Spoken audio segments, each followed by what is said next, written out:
All right. Looks like we're live. What's going on, everybody?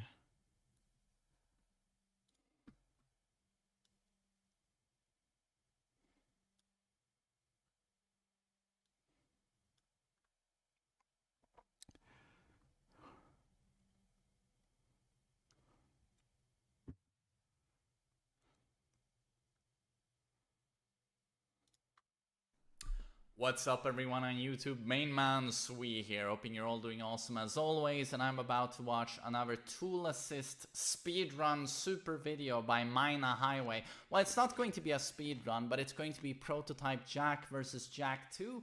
I had a viewer who wanted me to watch this because, I don't know if you guys have seen my video on Prototype Jack. I made a Tekken Revisited video on him in Tag 1 and how he is the pound for pound worst Tekken character of all time. And he told me that in this video, Mina Highway is going to play around some of the stuff I showed in that video. I have no idea if that's accurate, but either way, this guy always does amazing videos. However, what the fuck? Oh wait, I have a bug. Let's see. We're going to have to do that. Here we go. I hope the audio isn't too loud.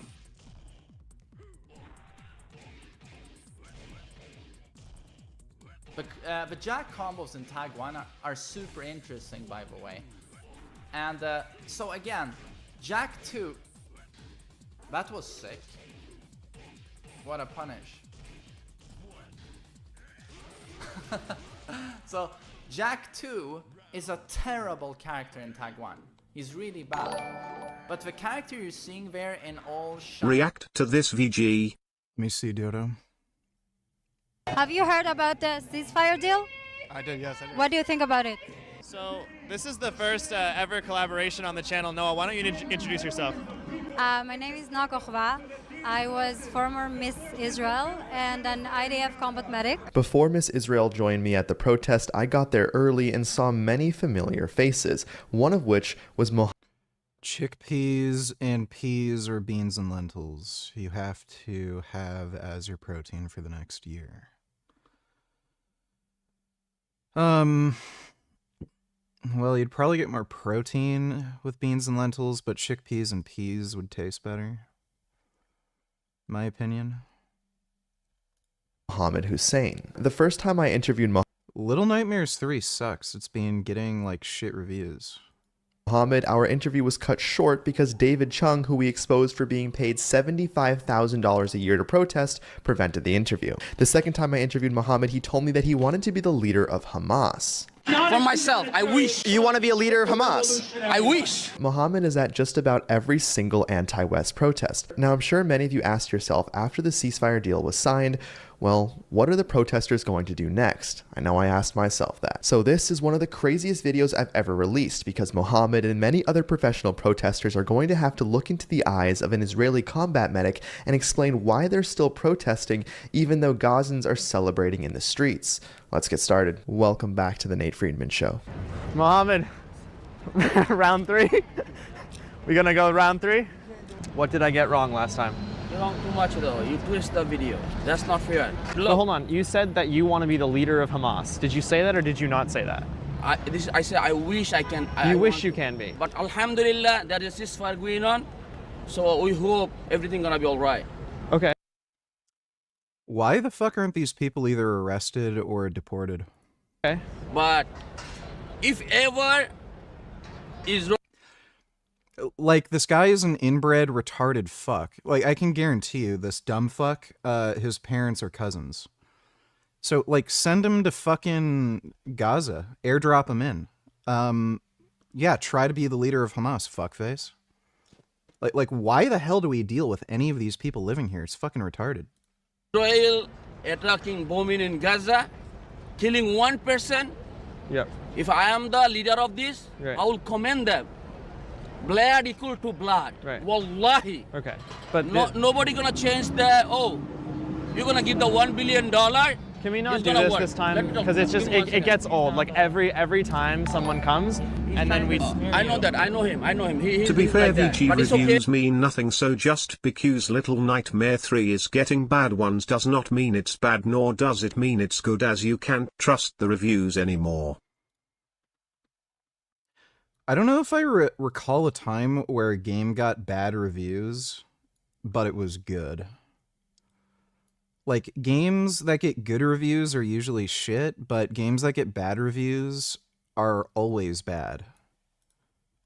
I literally don't know if there's a single example that I can recall where a game got bad reviews, but I really liked it. Maybe X2 Wolverine's Revenge? Like, that's an old-ass game, though, and I was a kid when I played that, so I might be fucking retarded. And just looking at it with rose-colored glasses. Like, it was really hard. Oh, shit. I forgot to put on the cooling fan on my camera.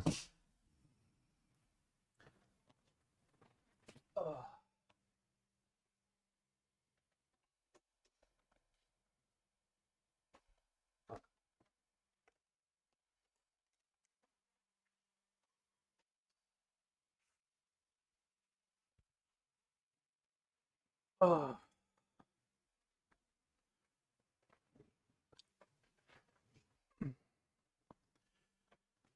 So, yeah, it probably sucks. I think the only circumstances where games get bad reviews, even though they're good, is when, like, there's just a lot of filthy casuals playing them, and it's, like, too hard for them. Like, I guess I saw that with Cuphead. A lot of the journalists who reviewed the game gave it, like, pretty mediocre scores, and it's because they were literally too shit to even play the game. But that was just games journalists. Players actually gave it really good reviews. Let Him Cook donated $2. Jeez. What is your everybody? Yeah, I literally can't listen to that. I want to preface this by saying, first of all, I don't have any interest in drama, especially over Instagram stories. I hate that I have to address this. Oh, good.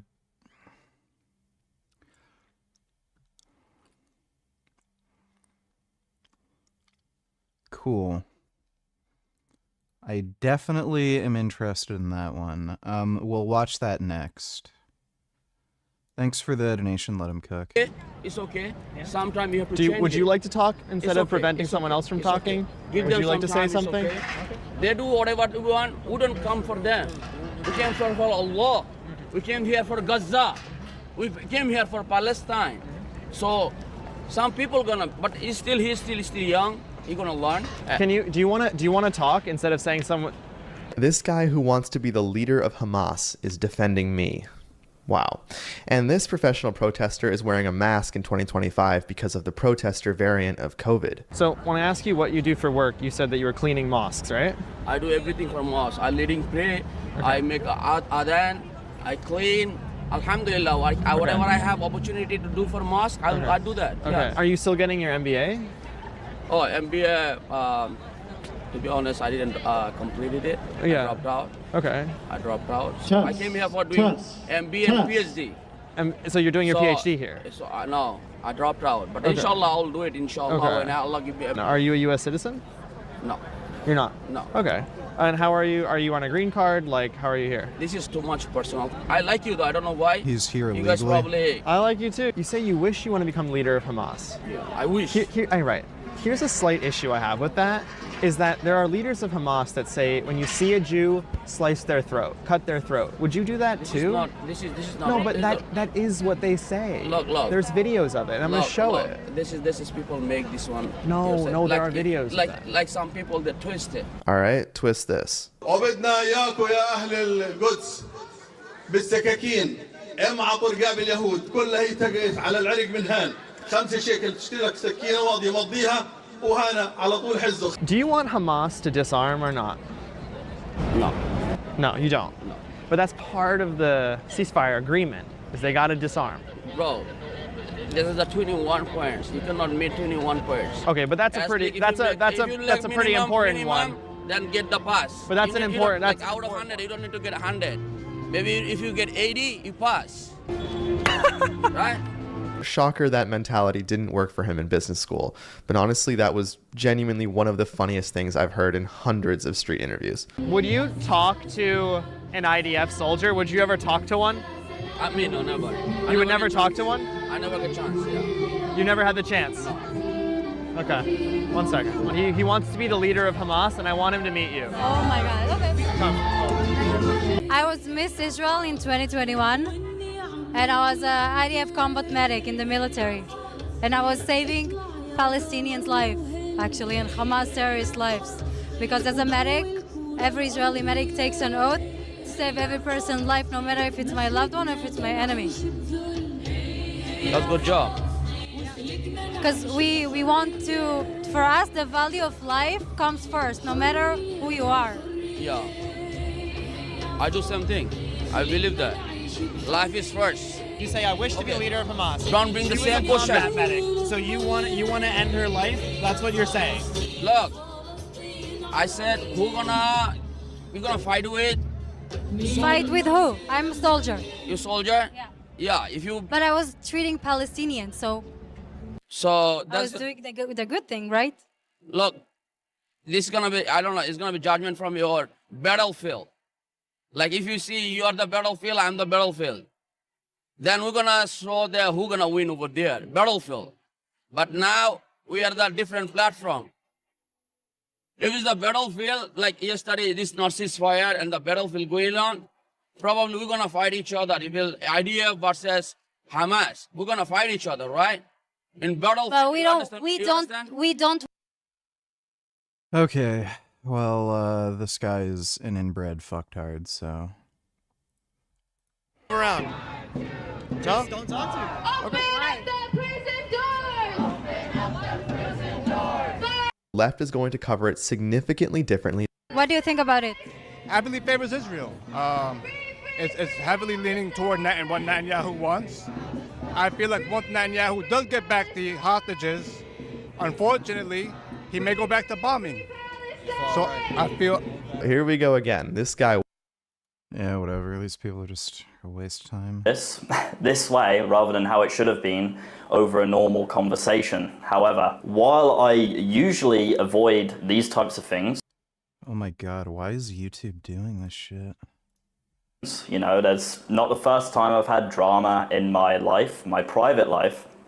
This was made public. I also feel the need to clear my name because what was said about me was very slanderous and wrong. And while I could probably ignore it, the truth be told, I just don't want to continually micro-address it with people on an individual level who are curious as to what the fuck is going on. First of all, a few of you might be curious as to why I didn't respond to such a malicious attack. Please don't take my silence on these things as any sort of admission of guilt at all. The reason I didn't respond straight away is very simply put, I have learned through experience, life experience, that reacting to very highly emotional things while your emotions are very heightened is always a terrible idea. It's never so. Why is his audio so jarbled and fucked? Oh, he's got a shitty Bluetooth mic. Why is he using some ghetto fucking retard mic that he got for like $10 on Amazon? What are you eating? I've got Brussels sprouts, sweet potatoes, black beans, and tofu. Served me, it's caused lots of problems in my personal life, my relationships, etc. And of course, this has been a very highly emotional time for me. Someone who I once considered a brother, someone who I worked very closely alongside for 2 to 3 years, building an incredible worldwide movement. Someone who I held in a very high regard, denouncing me publicly to his audience of over 200,000 people, gave me a very mixed bag of emotions, to say the least, okay? I also had a very lovely girl with me who I had flown over to Bangkok to see me and spend 2 weeks with me. And I was very intent on not allowing this bullshit drama to affect my time with her. And also, the truth be told, the response from the public was actually very encouraging for me. I think most people who have half a brain saw the post that was made, which we'll talk about in a moment, and they thought, something doesn't feel right here. This is very fucking strange. So in case you missed it, on the 30th of September, Hamza posted this, or this, wherever I put it, onto his story. Before I address the post specifically, I'm going to provide you some necessary previous... Nate Friedman is a confirmed shill for Israel pushing pro-terrorism talking points. As a Jew, I'm disgusted that Richard's trying to earn $7,000 per post by showing video. Context so that you understand how absolutely retarded this is. 1 month prior to this happening, I was staying in Hamza's house in Bali with him and another friend for 2 weeks, and we had a totally normal time, some would say an awesome time. We recorded vlogs, we recorded podcasts, everything was totally normal. We were boys. In all seriousness, that former Israeli soldier should not have honestly wasted her time trying to save Palestinians, as they're not worth saving. Yeah, I agree. Thanks for the donation, Dodo. A sick time. 1 week prior to this happening, I'm back home now. I woke up to a text from Hamza which simply read, "I don't think I can be friends with you anymore," which, as you can imagine, was equally both very confusing and annoying for me. If there was something wrong, why not just send me a text saying, "Hey brother, need to talk to you about something. I'm sure it's nothing, but there's something that's bothering me and I just want to clear things up." Okay. You would think after 5 years of our friendship, I would be afforded a text message like that. Apparently not. I was very confused for many reasons, but I responded with, "Hey man, wanna hop in a call?" I got no response for 24 hours until the next day, where I randomly got a call on Discord. We chatted on the video call. Hamza seemed very upset, very cagey, and I started to dig deeper as to why he was feeling this way. And it turns out he was upset at me because of a video I made called "Self-Improvement Did Not Change My Life." He saw the messaging to be clashing with his, citing 1 or 2 specific parts of the video that he... Richard pushing pro-terrorism content, and silencing me Q-donate chillers, no wonder Wanker, Starmer, Cuck is trying to implement mass surveillance. He works with China and gets direct inspiration from them. Breaking right now. According to the Daily Telegraph, Jonathan Powell, who's the head of national security... No way. This has been happening in the UK, by the way, since about the 1960s or 70s. You're seeing the CCP trying to infiltrate the UK government and also try to buy up a lot of private industry in the UK. There was a lot of talk about nuclear power being sold to China. They ended up not going through with it because it was a terrible fucking idea, and I think there's a lot of public pushback against it and shit. But that would make sense that a lot of these people in the UK government, with all the China encroachment happening, they're probably pocketing fucking money and working with the CCP.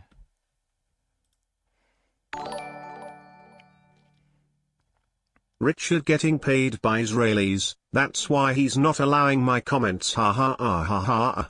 Nope, you know why I'm not allowing your comments. Thanks for the donation, stupid. Pressed a major Whitehall investigation into Chinese spying after lobbying from the Treasury. This is the latest, really very serious development in this China spy scandal that is threatening to bring down this government. Powell decided in June that the government would not publish details about Beijing's espionage from the Foreign Office's own China audit.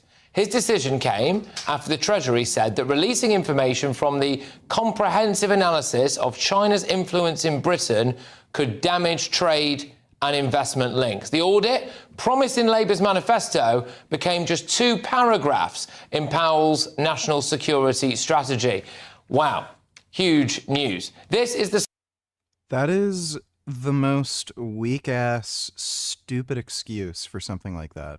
scandal that could bring down the Labour government. Christopher Cash and Christopher Berry were both accused of spying for China. They were arrested under the Official Secrets Act in March 2023. They were charged with espionage offences on the 22nd of April, weeks before Sir Keir Starmer becomes Prime Minister.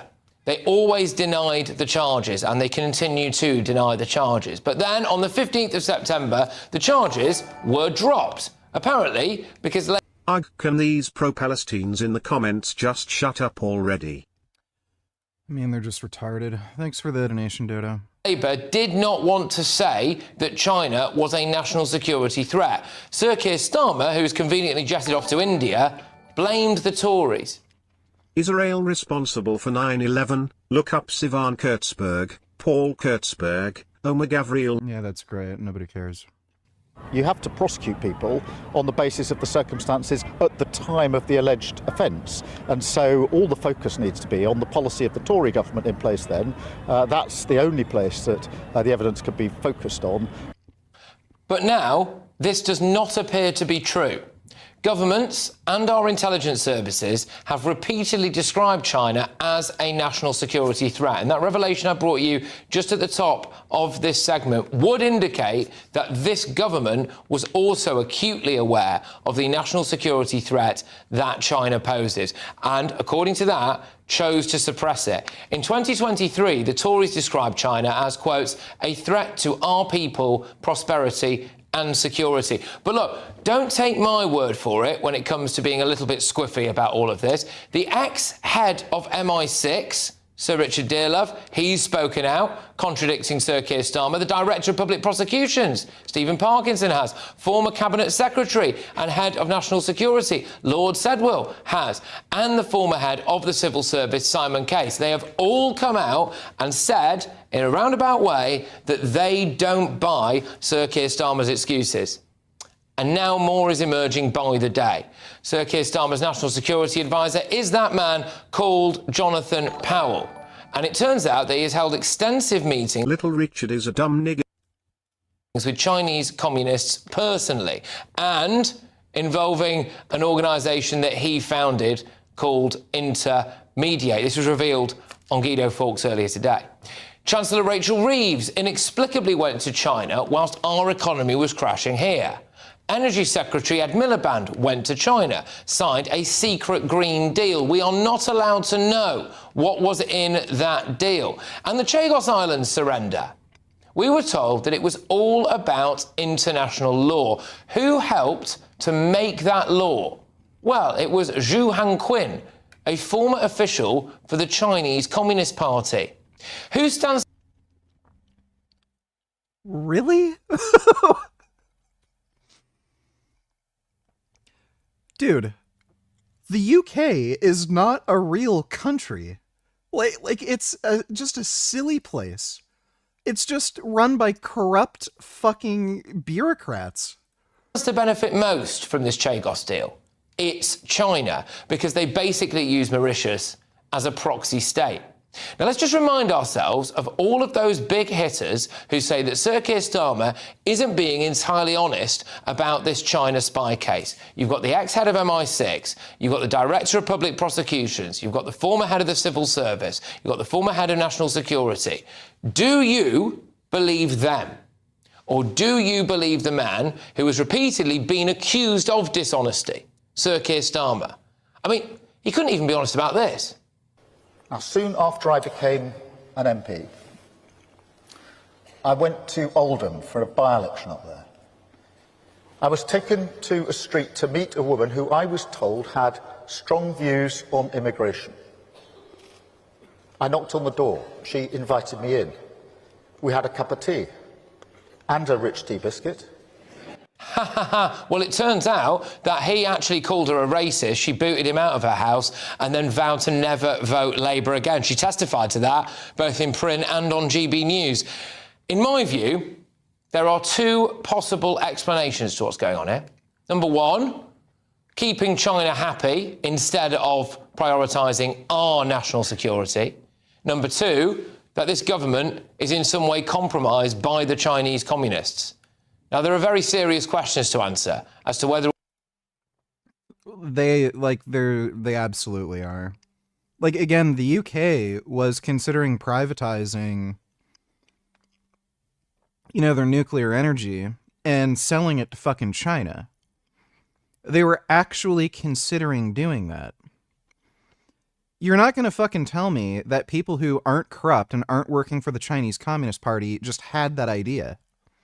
Whether or not our government is really working for us. We're living in a time of what feels like pretty significant social change, and it makes us question things that we've even taken for granted for decades. And one of those at the moment that people are wondering about is actually money. Is the money in your bank? Lord Bailey and former Labour advisor Matthew Lars. Sean, Resorting to racial slurs now so fucking typical, and I thought these pro-Palestines claimed to be a progressive people. Yeah, they're not. They're just racist. Thanks for the donation, Dodo. I'm just going to come to you first on this. Those really damning revelations that have just come out as I was walking into the studio, actually, about Jonathan Powell and the suppression of intelligence about what a threat China is. Where are you at on this now? Look, you don't need to convince me that China are a threat. I think what this shows is the Prime Minister's judgment is terrible. There is something that he needs to answer, and he should be beyond this questioning. The serious senior people who've come out against him, that is unprecedented. And it is now him versus them. If he doesn't have as convincing a story as they are, I do now believe we're in the territory where Keir Starmer has to go. He really does have to go. Chloe, is this what brings down the government? I think it possibly could, or at least Keir Starmer. I mean, for a long time I've said that he's going to cling on. There's been a lot of talk with Andy Burnham and various others, but there's not a very clear successor to him, which might mean he clings on. But I think this is so serious. I mean, you've just read out the list of a load of huge, really senior individuals, not just a few journalists calling him out, calling him a liar.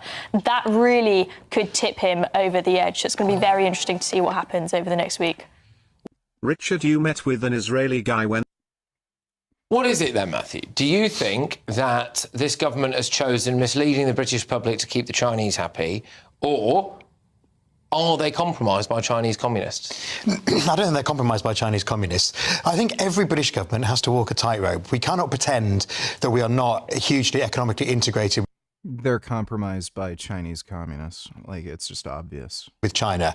I don't know, we're probably sitting on a sofa made in China, for example. People watching this on a TV made in China. So the idea that we can ignore China or treat it as a complete pariah state is not going to happen. And the Tories didn't do that. They had a very close relationship under David Cameron and George Osborne. But I think it's right that it's now more sceptical. I don't think that they are suppressing it. If you actually look at what happened is that rather than publishing the China audit separately, about 5 different things were wrapped up into one national security strategy. So that included other things like the Strategic Defence Review, etc. And within the China audit, it begins the China audit therefore recommends an increase in China capabilities across the national security system to strengthen our resilience and readiness. Right, but that doesn't sound to me like sucking up to China. Well, so hang on a minute, because I'm not entirely sure that it will be, if there is some kind of compromising or whatever else, that would bring him down. I think it would be a lie. Like, it's bizarre this is happening when they're trying to ramp up mass surveillance and surveil everybody when they use their computer. Deceit. So if Sir Keir Starmer, which he's done, has gone on record whilst in India and said to the world, that the reason why we didn't prosecute here, or we didn't give the evidence, or whatever it was fundamentally because of a mistake from the last government. They didn't say that China was an enemy or a national security threat either. If it turns out that this government, his government, made a conscious decision to suppress intelligence on China or to not prosecute based on keeping China happy, that is a lie, isn't it? And he would have to go over that. Look, I don't think that he's saying that. What he's saying is that in terms of directly interfering in the case, they've said that ministers weren't involved, and they've said that the court would have to rely on what the Tory government did because the alleged offences, which have now been dropped, took place under the Tory government. If that turns out not not to be true, then he's going to have to face real questions. I don't think it's directly related to the, I wouldn't call it suppression, to the change in this report. But what do you think about that? Is there some deceit going on here for you? There's three things to look at here. First and foremost, why is this so complicated? Why was it such a major thing in their manifesto, then it disappeared when they came to government? That's the first thing. The second thing is as well is, what would this be like if the shoe was on the other foot? What would Keir Starmer be saying? Let's be very clear. We're only judging him by the standards that he set out when he was in opposition. He has to answer these questions, quite frankly, questions that shouldn't exist. That's the key thing. But the important thing here is for these senior figures to come out against him. It is almost an unwritten rule in our political system. When you're in a senior job like they do and you become former, you also become quiet.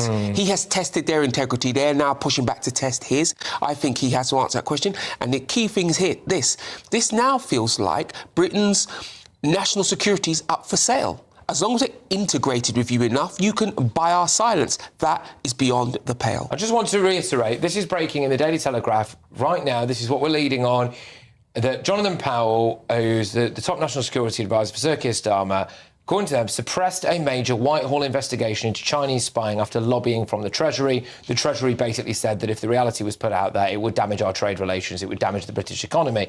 Powell decided in June that the government would not publish full details about Beijing's espionage from the Foreign Office's China audit. And the reason why we're led to believe that this China trial, spy trial, has collapsed now is mainly because this government, as I understand it, did not want to describe China as an enemy or outline details. Well, if Powell has suppressed it... Like, that is the silliest reasoning. Like, as if China isn't an enemy. They're fucking communist. They're a fascist dictatorship. Then they have crashed the trial, haven't they? Yes, I mean, it seems clear to me that the CPS have said the reason why this collapsed is because the government was supposed to provide information and evidence as to the extent of the threat that China poses, and they failed to do so. It is clear that that is the Labour government's responsibility. Hi, Dr. Bernard. What a crazy story.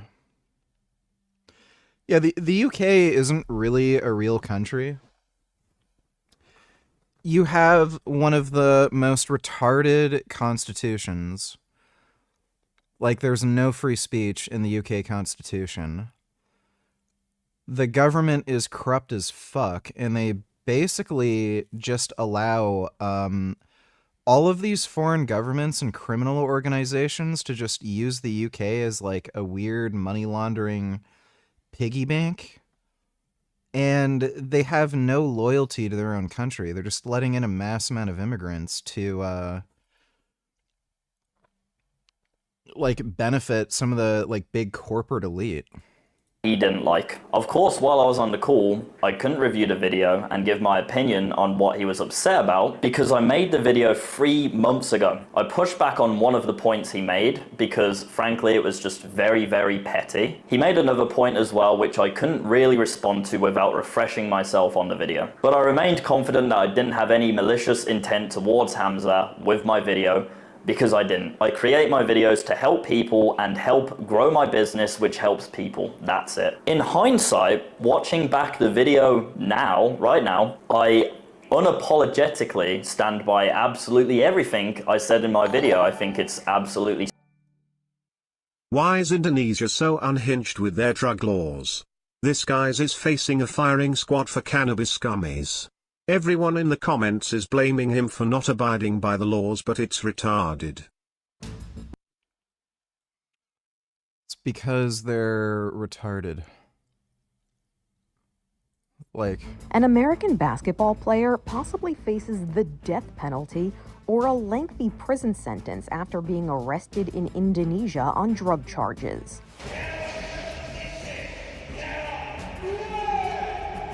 35-year-old Jared Shaw used to play in the Indonesian Basketball League for the Tanger Hawks. That was until May, when reports say he received a package in the mail from Thailand containing 132 cannabis gummies. Cannabis is decriminalized in Thailand, but not in Indonesia, where some offenders have been sentenced to death by firing squad. Yes, in Indonesia, we do not like you to eat the cannabis gummy because it allow you to relax. No relax in Indonesia. You go to work, you get coconuts, you get coconut from tree, no break. Fucking, it's just a shithole fucking dumb fuck country. They do this, by the way, not because there's any kind of like weird ideological problem with, drugs or anything. Governments have these laws because it basically allows them to arrest whoever they want. Just about everyone does recreational drugs. So it's just a way of controlling the public and maintaining some like fascist order. The United States did a similar thing. The reason marijuana became illegal in the United States was to help quash the Vietnam protests. So, yeah, Indonesia is just a shithole, dumb fuck, backwards country, and of course, most people just think like dumb, idiot fucking sheeps. So, anytime somebody's arrested for these dumbass crimes, you should have known better. You're supposed to follow rules. I follow the rules because I can't think for myself and I'm a dumb bitch. So, yeah. Thanks for the donation, though, Unicorn Jizz.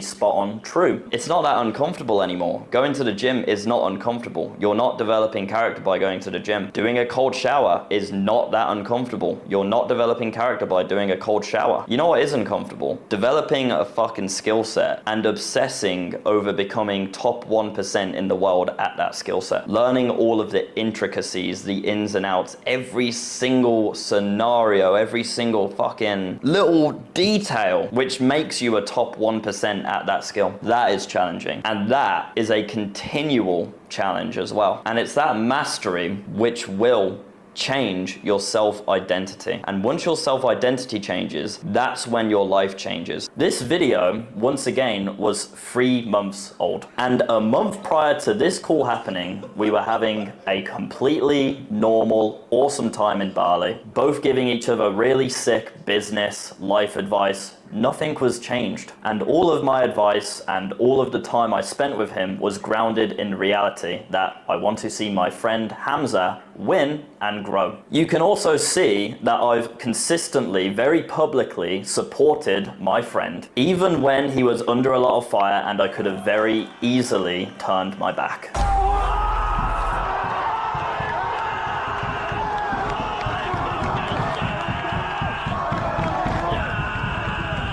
I'm so happy. I'm so happy. I kissed Hamza on the forehead. I kissed him on the forehead. Proud is an understatement. I love that for Hamza. I love that so fucking much. The reason I made this video is to simply try to convince my self-improvement audience into trying video editing, which is the skill which truly moved the needle for me and transformed my life. The video is a bit heavier on marketing language because I had just launched a new resource for my viewers to download for free in exchange for their email. One of these marketing terms I've used was "you've been sold a lie," which of course I wasn't talking about Hamza. My video was a commentary on the manosphere as a whole. And a lot of these self-improvement guys, they obsess over being more handsome. They're doing all of this mad autistic shit, fucking jelking, fucking smashing up their bones and shit. The "you've been sold a lie" line was added simply because it makes people way more likely to take action. That's it. Because there's a large subcategory of men who think that cold showering and having a 300-day jelking streak is enough to become Chad. They think it's enough to stop feeling invisible, as I used to. They think it will get them female attention. They think it will actually make them important and able to create positive impact en masse in the world. And it's not the case. Doing those habits alone isn't enough. And it's the people who believe that to be the case that I wanted to help. My video has 2 very simple messages. One, the manosphere has a massive overimportance of autistic, gimmicky habits. If you get to day 300 of nofap, you'll start to fucking levitate, bro. The girls are just gonna be fucking all over you, mate. If you just don't touch your cock for 300 days, then that's all you need, pal. If you jelk And if you cold shower, then you'll be a Chad. That's it. That's all you have to do. The 5 habits to be a Chad. Number 1, jelk. Number 2, cold shower. The second point of my video is that meditating, for example, in a vacuum on its own won't change your life. Of course it won't. It may be foundational in terms of building your success, and it's still a good thing to do. Just to be clear, in my video, I did not say that self-improvement is a bad thing to do. It's good, don't get me wrong, guys. Like, self-improvement and the habits that fit under the self-improvement umbrella, they're foundational to your growth as a man, your pursuit towards masculine excellence, for sure. But to transform your life in a similar manner, which I've been able to do, it's not enough. Because the truth be told, I never did any of the self-improvement habits, the gimmicky ones and even the standard ones, outside of going to the gym, of course. And to be honest with you, most successful guys that I know, they don't do that shit either. That's not what changed my life. What you need is a self-identity update, a means to generate wealth, and also a means to create an impact. You don't do that by just obsessively going to the gym and reading books and jelking and bone smashing and all of this autistic shit, which is often painted as the solution to everyone's problems. Just do those things and you're A-okay. That's my point of the video. And you'll see this exact same messaging laced throughout all of my content. Master a skill, transform your life by being treated well because of the skill that you have and the value you provide. Get paid well and create a positive impact. That's my bread and butter messaging throughout all of my content on this channel over the last 2 years. My opinion has been the same and it's never changed. And also, before I address the story, just to be crystal clear, I don't believe self-improvement is useless. Of course I don't. I dedicated 2 to 3 years of my life helping Hamza build his YouTube channel, build his movement, make all of those videos. Every single day I was editing videos, jumping in. Hey Richard. Glad to see you back. I went to the store while you were gone. I got some sweet potatoes, beets, and vodka. I'm mixing orange juice with vodka and it's so tasty. What effect does like 2 to 3 shots of vodka have on gains? Does it really matter?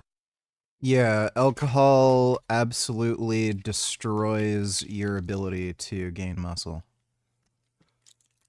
One of the worst drugs you can possibly use if you want to improve your physical fitness.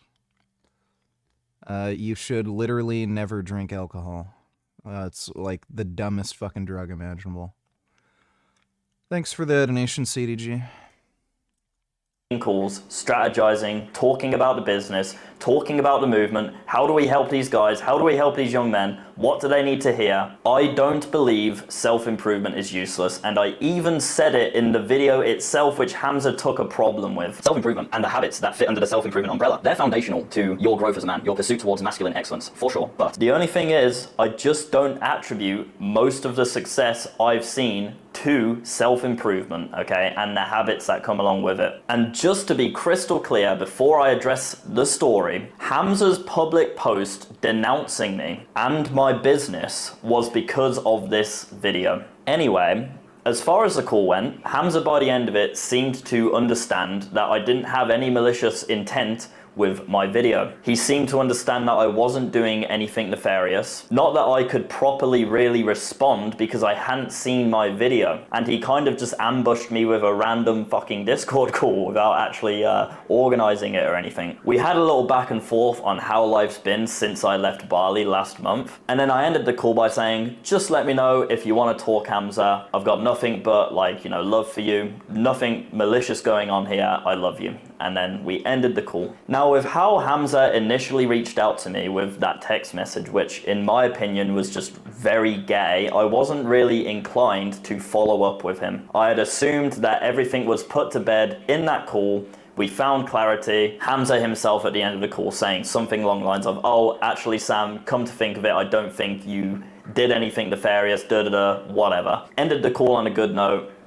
Awesome. I'm happy to put that to bed. I'm glad that we found clarity on that, because I would hate to think Hamza thinks that I'm trying to do anything malicious. The fact that he reacted in that kind of way, if this is why he did this, just shows how insecure and childish Hamza is. I don't even think this, I think that's a bullshit excuse, by the way. I don't think Hamza did this because of that video he made. I think he's jealous of this guy probably making more money than him or being more successful in some way. And he's a fucking loser, and he has to surround himself with people who are doing worse than him in order to feel special and good about himself. And he probably decided to not be friends with this guy anymore for that reason, not because... Congratulations, you're banned. Oh, did I... Oh, my bad. I accidentally... Yeah. I accidentally banned you. You're unbanned, though, Going Anders. YouTube's fucking stupid.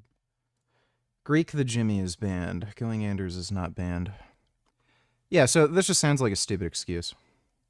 We also started to discuss in the call our initial falling out in 2023 and how there's probably a lot more things that we should talk about just to clear the air on both of our perspectives on what happened. But we decided to have that conversation at a different time. Anyway, that was the call, and I didn't speak to Hamza since then, okay? And this is when I wake up in about a week's time to seeing that Hamza has publicly denounced me and my business model on his story. Very interesting mental paradigm shifts happened for me as soon as I saw this. Hamza very brazenly revealed exactly how he feels about me and also how he thinks. I don't like being called a snake or a backstabber. That bothers me greatly. It was very difficult for me to read it and not immediately respond, as you can imagine. Not that I was going to message Hamza, because the moment that I saw he did this, I had absolutely no interest in engaging with Hamza and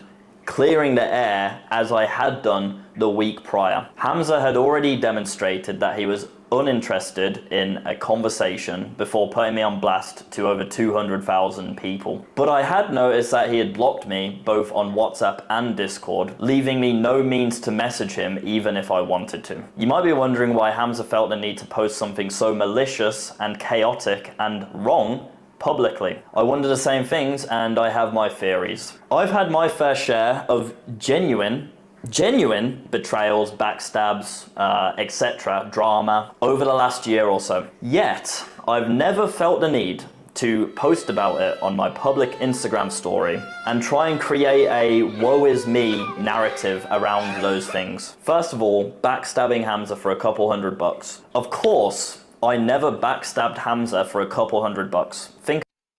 I'm going to play Battletoads again. I want to get ADHD meds, though, before I start playing it again. About how retarded that is. I remember I was in Bali, and one of Hamza's friends said to me in private, "Sam, why don't you leverage your connection, your friendship with Hamza more? You could get a lot more views, you could get a lot more money." Imagine if I had done that and something like this happened. I was best friends with Hamza for about 5 years. I know Hamza better than anybody, and the truth be told, I've been a very healthy level of wary since 2023 to come to the conclusion that I was backstabbing Hamza for a couple $100. From that video, which was a social commentary on the manosphere as a whole, is nothing short of absolute fucking insanity. And the idea of me selling him out for a couple $100 is even more retarded. If I was after money, if I was after a couple $100, I would have listened to what Hamza's Bali yes men told me to do. What would be a good gaming laptop to get a 15-year-old? My recommendation is always the same. Get a laptop that has at least a NVIDIA 60 series GPU or equivalent. That will be able to run just about any game, and they're not particularly expensive. But thanks for the donation, Alan. Appreciate it. Hope that helps. Which is to essentially dick ride him to the moon over the last 2 years of us not working together anymore. I didn't do that. I care far more about impact over money. Specifically, my impact, my messaging, my values, my teachings.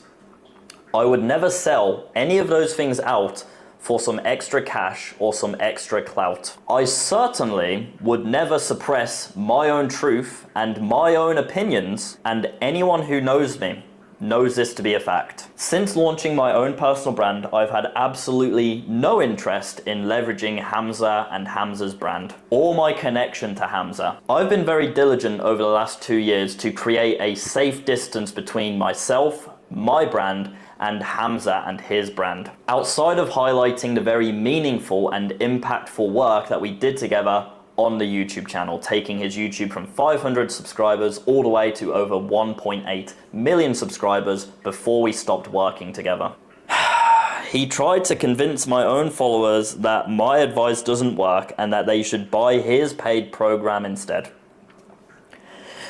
I have not engaged with Hamza's community for over 2 years. Not his Discord, not his school, not his YouTube comments, nothing. I didn't mention Hamza in my video, I didn't talk about his teachings, and I definitely didn't say don't follow Hamza's advice. I shared my story and my methods for helping young men grow, and that's it. What Hamza meant by my own followers is my audience. No doubt about it, guys. I certainly carried some momentum behind me from my work alongside Hamza when I decided to build my own personal brand, my own YouTube channel, which is naturally going to happen, by the way, if you have been there from the start of building a YouTube channel of a cult-like audience of over 1.8 million subscribers. But Hamza seems content with claiming my audience as his own. I've already pointed out that I have diligently tried to separate my own brand, my own messaging from Hamza and his brand. And if I hadn't done that, you would think that I would probably have a much larger audience. Is there some crossover between our audiences? Of course. Does that mean Hamza gets to claim my audience as his own? Absolutely not. Over the last 5 years of me knowing Hamza, being best friends with Hamza, building his YouTube channel from 500 to 1.8 million subscribers, traveling the world together, guess how many times I asked for a share or a shout out? 0. Now there has been a couple of times where Hamza shared something which I've made, much like how I've shared things that Hamza's made. But if I had known that by him doing that Hamza would attempt to claim ownership over my entire audience and expected me to suppress my own message in favor of his, would I have accepted this very generous gift?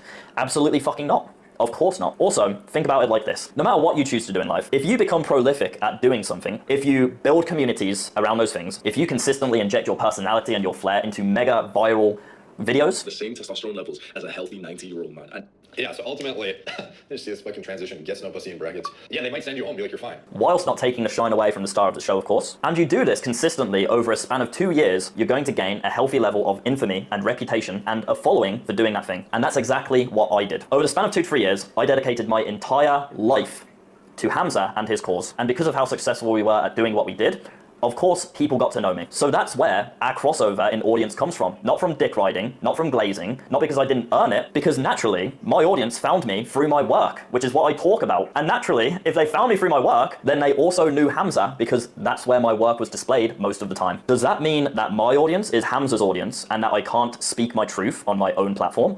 Absolutely fucking not. Hamza consistently takes way too much credit for what he's done, and that's not what a friend does, and that is not what a leader does. No matter how big of a success story one of my students get, I will never ask any members of my academy to utter the phrase, "Sam changed my life." They did that. I helped them. I guided them through that. That's about as far as it goes. Imagine how low self-esteem you have to dedicate all of your success to a single man, and not to either yourself or to God. This is never, ever, ever buy an Alienware or Dell PC. That is the stupidest thing you could possibly do. what Hamza consistently asks of his audience, and I suppose he expected the same of me. If you're a Hamza Glazer, your life gets better in basically every single fucking way. He tells the story of his friend who was like a Hamza Glazer, loved my videos. He texted his friend saying, your life was better when you were a Hamza Glazer. And that was like the biggest point. I was like, you know what? when you're a Hamza Glazer, even though I get some things wrong, your life improves. That's it. Just objectively, if you follow my advice, your life improves. If you follow me, your life will get better. My results have proven it. Guarantee your life will get worse, and you'll come crawling back to me saying, you know what, Hamza, you were fucking right. I stopped watching you for a while, and I completely fell off my self-improvement. Your life is better when you're a Hamza Glazer. It's just a 10 out of 10, like absolute fact of the world. As much as like fucking gravity is a law of... Yeah, this guy has openly admitted that he deliberately manipulates people and he wants to be like a cult leader, and he tries to manipulate children into thinking they have to watch his videos, they have to listen to his advice. He's a fucking dipshit. Or physics. Anyway, did I try to turn people away from Hamza's message? No. No, I didn't. Even if he was to adapt the incredibly warped worldview that my video was a sneak diss to Hamza, I didn't even say that self-improvement was a bad thing. I said that it was foundational and it's still important, but if you want a similar journey to me, self-improvement's not enough. Was I convincing Hamza's followers to take my advice instead of his? No. I never said, don't take Hamza's advice. I never even mentioned him in my video. Why would I do that? He was my friend. Now, did I even consider Hamza while making my video? No, I didn't. The truth be told, I haven't watched any of Hamza's videos for over 2 years now. I also respectfully muted him on Instagram because he was posting very low vibrational, look, this white guy's a cook fucking reels, which I have zero interest in seeing. So I don't see any of Hamza's content. Really ever, outside of an occasional video pop-up, I am largely unaware as to what Hamza's messaging is nowadays. And before I went to Bali to see him, on average, we spoke maybe once every 3 months. So Hamza had absolutely zero consideration when I was making my video. And to be honest with you, in hindsight, watching my video back, I don't think me and Hamza disagree. Hamza's flagship product is teaching young men how to create a YouTube channel. That has nothing to do with autistic, gimmicky self-improvement habits, and has everything to do with pouring your energy and your masculine essence into something creative that will make you money and will have a positive impact on the world, which is the exact point of my video. The only difference is, it's different vehicles. I'm trying to get young men to try video editing, which worked for me. Hamza's trying to get young men to try YouTube, which worked for him. Considering Hamza's success that he's had from YouTube and how that's completely transformed his life, I really don't think we disagree. Was it cold showering and no fat streaks which changed Hamza's life? No, it fucking wasn't. It was making a YouTube channel, building a movement, having a bunch of young men look up to him and respect him, and making a bunch of money traveling the world so he can afford things, he can buy things, he can have a good time, he can look after himself. That's what changed his life. I really don't think me and Hamza even disagree. My theory is that Hamza took my video the way he took it because he has the unhealthy belief that I owe my entire audience to him, and that every decision that I make, business, personal, YouTube, should be grounded in what would Hamza think of this? And this theory isn't grounded upon nothing. It's something that I've kind of felt subconsciously for quite some time through private exchanges. I had a gut feeling that something wasn't right, and I was questioning whether Hamza was actually even on my team or not. I also think that there's a good chance that I just caught a stray bullet because Hamza seems adamant on addressing a bunch of drama on YouTube right now. He's going after dramatards. I remember the very first time Hamza involved himself in internet drama, and it was responding to a video with Sneeko. I completely stayed out of this scenario while his other friend encouraged him. I thought me staying out of that scenario and being repelled by every conversation about it, even though I was usually very on the ball with talking about the business and how we move things forward, would be enough to suggest to Hamza that we shouldn't fucking do internet drama. It's very gay. And in my opinion, the whole Sneeko saga was just a fucking disaster. The reason I say this is because if it's not fucking clear to you, I hate internet drama. I hate having to record this video. I hate how much I've had to process these emotions. I hate having to respond to this publicly. I just think it's so gay. It's so gay. It's insane. All of this could have been resolved over a conversation. So in terms of drama, going forward, please don't ever assume that me staying out of it or staying quiet is anything other than, oh, well, Sam just doesn't fuck with drama, because I don't. I didn't want to make drama man. Long before the reward was even tangible. I started working with Hamza for $10 per video. I did it because I love it. I did it because I believed in Hamza.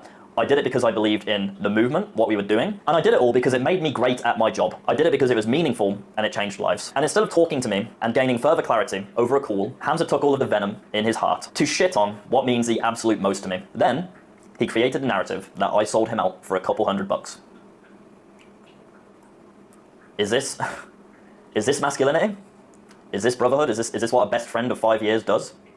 All because I have differing opinions to him on my videos, and he thinks he owns my audience, and he owns how I share my message. What sort of absolute narcissist, what sort of like egomaniac would think like that? Hamza fundamentally misunderstands my business model. My business model is teaching young men how to make money through video editing, and I do this through the right-hand blueprint. That doesn't mean get hired as a right-hand man. That wouldn't work. What I'm saying is enter a business and solve a specific and tangible problem, which in my case is video editing, but carry yourself not as a video editor, but more like a creative partner. Solve problems permanently, think outside the box, go above and beyond in your role, earn more leverage, become undeniably valuable in the business, create more impact, get paid way more money. That's exactly what I did for Hamza.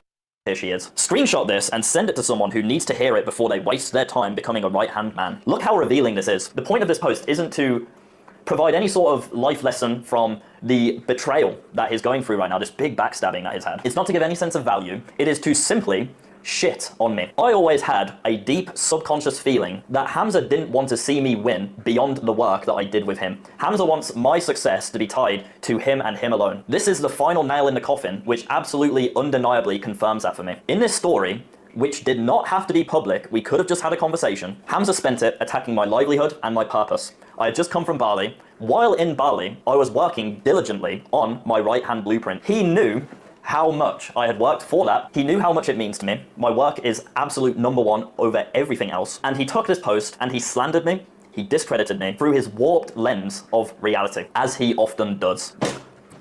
The truth be told, this isn't the first time Hamza's done something which I've found to be incredibly malicious. I am truly a believer of what is real will prosper. I also believe the opposite.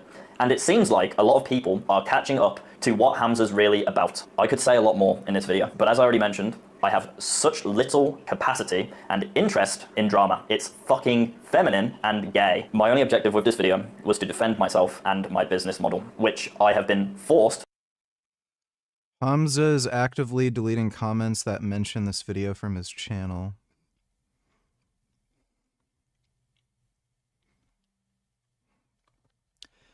Yeah, he's just a retard. Well, hopefully he just annihilates his own reputation. Bernard here. This video is based on a medical case series published in Literature. It was a collaboration with the US CDC to drive more clarity regarding certain food products. We do still come across the issue of people getting hurt in a similar way almost every day for different reasons. So, my purpose here is to teach you science and medicine by telling you this story. A dad ate horrible food cooked by his daughter. This is what happened to his organs. XD is a 45-year-old man presenting to the emergency room with lightheadedness and dizziness. When he tried to stand, he could feel the floor start spinning and he needed to sit down. 3 days ago, XD was visiting his son June and his daughter Ivy. Ivy had cooked a delicious meal to celebrate this joyous occasion. She had cooked so many dishes that when everyone was done eating, they noticed that there was an entire dish that no one had eaten. They were so busy with all the other delicious dishes that they hadn't even touched this one. XD packs them up to save as leftovers for lunch on another day. The remainder was given to June to have as a lunchbox too. 3 days later, XD started eating these leftovers. At first, it was a succulent dish, typical of what he knew his daughter to make, but as the minutes pass, XD started feeling all the problems that brought him to the emergency room now. At examination, XD had tachycardia, tachy meaning fast, and cardia referring to heart rate. He also had hypertension, hyper meaning high, and tension referring to blood pressure. The medical team put a pulse oximeter on his finger in order to check the oxygen saturation in his blood. That is, the measure of how much his hemoglobin, that's the protein in red blood cells that's supposed to carry oxygen, is actually carrying oxygen. The pulse oximeter shines a light and measures how much remaining light is received on the opposite end to determine that percentage of oxygen absorbed by his red blood cells. For XD, his oxygen saturation was abnormally low. Given that he also has tachycardia and hypertension, it means that something is happening inside his body. During the exam, XD became somnolent. His heart rate decreased from 140 to 35. His blood pressure severely decreased. His oxygen saturation kept going down despite them giving him oxygen. Unconscious now, XD's skin was pale gray and he was cold to the touch. Minutes pass. While doctors were checking XD's medical record to see if he had any past illnesses, his heart suddenly stops beating. He has no pulse, but electrical activity is still happening in his heart. The hospital loudspeaker announces a code, and doctors rush into his room to do CPR to try to resuscitate him. When a pulseless electrical activity, or PEA, cardiac arrest like this happens, an electric shock from the defibrillator won't bring the patient back. Adrenaline, given during chest compressions, can bring the patient back. But while the heart stopped, blood doesn't get to the organs anymore. It will starve them of oxygen, causing permanent damage, especially to his brain. But why did this happen? PEA arrest can happen for a variety of reasons. Given that XD was struggling to get enough oxygen in his blood, it means that his heart couldn't get enough oxygen to make energy to contract. Even though he was being given oxygen, he had become gray and cold to the touch. This means that something was wrong in his blood. XD's resuscitated, but now he has hypotension, low blood pressure, and bradycardia, slow heart rate. Ivy and June arrive at the hospital to see their dad. June had packed a lunch. It was the vegetables from 3 days ago. When he ate it, it was delicious, and no one thought anything of it. He finished the whole lunchbox. But minutes pass. It started getting harder for him to breathe. He started becoming lightheaded and dizzy, and his field of view became dark. Ivy calls for help. The doctor takes a quick look and notices that June has all the same symptoms as his dad. Did she like fart in this or something? What the fuck is that is crazy. Given that they both Dude, I've never heard of somebody like literally dying within minutes of eating food. ate the same food, and that Ivy was the only family member who didn't eat it, something was wrong with those vegetables, but what? The dish that she cooked wasn't anything out of the ordinary, but maybe this batch had a problem. Maybe someone did something to them. Maybe something else associated with the vegetables got in. This means that other people might somehow come into contact with this now and get sick like this too. The hospital calls the Centers for Disease Control to notify of a potential outbreak. An investigation is quickly opened and more details are collected. When doctors drew XD's blood so that they could test it, they noticed that it was an abnormal chocolate color. It wasn't red like it's supposed to be. Oh, that's crazy. Oh my god, I didn't know that could happen. Bringing us back to the idea that something was wrong in his blood. Red blood cells hold on to oxygen because they can keep a particular form of iron. This iron is why blood is red. Chocolate-colored blood means that something happened to that iron. It can't hold on to oxygen anymore. This started choking his brain out, explaining why he was dizzy and lightheaded. This starved his heart of oxygen, causing it to collapse into pulseless electrical activity cardiac arrest. It links everything together. But understanding that this happened gives us some clues as to what caused this. Iron is a metal, and metals can shuffle electrons. In the physical world, we see this as electricity, but in the body, this movement creates electrical chemical reactions that are part of our normal function. To move electrons, the iron atom can have a different number of electrons at any given time. When iron is missing 2 electrons, it can hold on to oxygen. This is the iron that we have in our red blood cells, but iron that's missing 3 electrons can't hold on to oxygen. We don't want this in our red blood cells. Iron 2 has room to connect with oxygen, and during its time with oxygen, it exists as iron 3. If the iron in red blood cells is already iron 3 without being connected to oxygen, then there's no room for oxygen to connect. A version of this, slightly different, happens outside of the body that you might be familiar with. When iron rusts, it's oxygen and water oxidizing it. While rust is forming, the oxygen and the water are removing iron's electrons, creating iron 3. So in a way, what's happening to XD and June is that the iron in their blood are getting oxidized, kind of like if their blood was rusting. It's not iron 2 anymore, something changed it to become iron 3. This explains the chocolate-colored blood. It explains why all of their organs aren't getting enough oxygen now and are shutting down. And this gives us enough to know why these 2 patients are sick, bringing us back to the CDC investigation. Ivy was contacted. At her house, the inspector asked a few questions to get an idea of how everything went down. Ivy had prepared all the dishes in her kitchen. All of the involved ingredients were collected. At XD's workplace, at his desk, the inspector found the vegetable dish that made him sick still out in the open. And when lab tests were done, they found out exactly what happened. Hey, I got a quick question. If you like this video, I wanted to let you know. I publish once a month, and I try my best to make each video worth your time. Next video too. Certain foods contain a chemical called nitrite. They're used as a preservative, and they help prevent the unwanted growth of organisms. Nitrite is a chemical made of nitrogen and oxygen. It has an extra electron. When nitrogen and oxygen are arranged like this, they want to become more stable by getting rid of that electron. This extra... Do you take custom requests on OnlyFans? Not really anymore. I'm too lazy. burden causes problems in the body.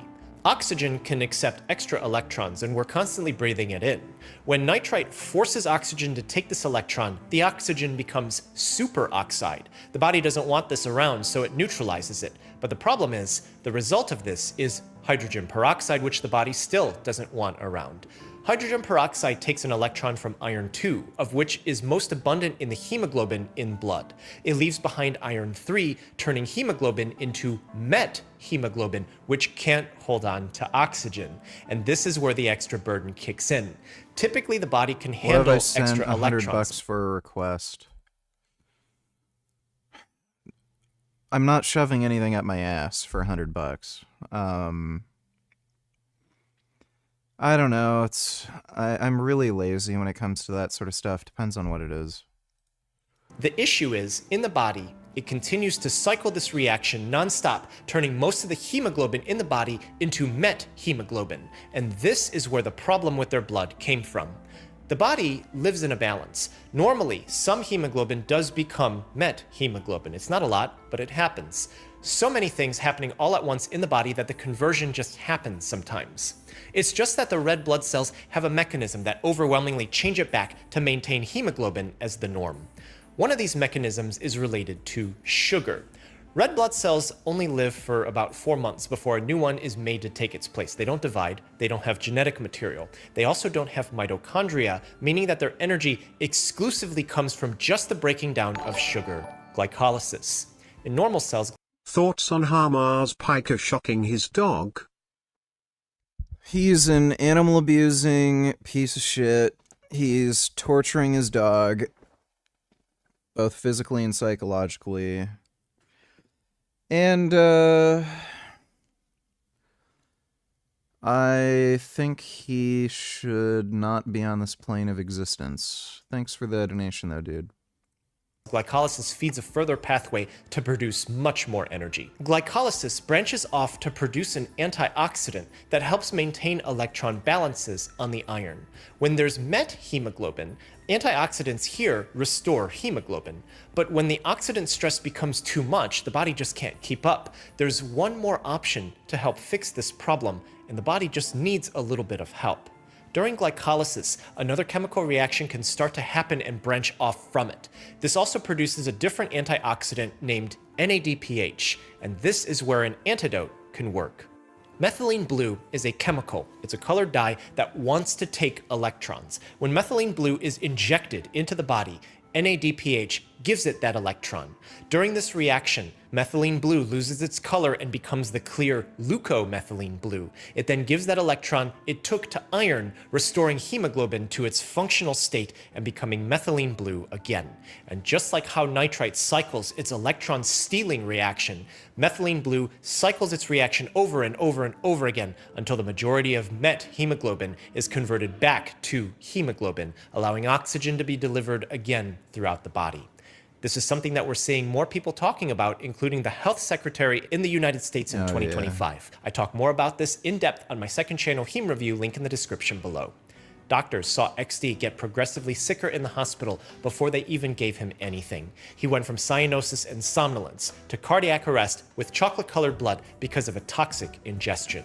In the hospital, XD and June were given methylene blue antidote the moment that the medical team saw chocolate-colored blood following XD's cardiac arrest. At the CDC laboratory, scientists found that a bottle of what was supposed to be sugar was actually sodium nitrite. This was one of the bottles from Ivy's. Oh my god. She poisoned her family with sodium nitrite? Kitchen.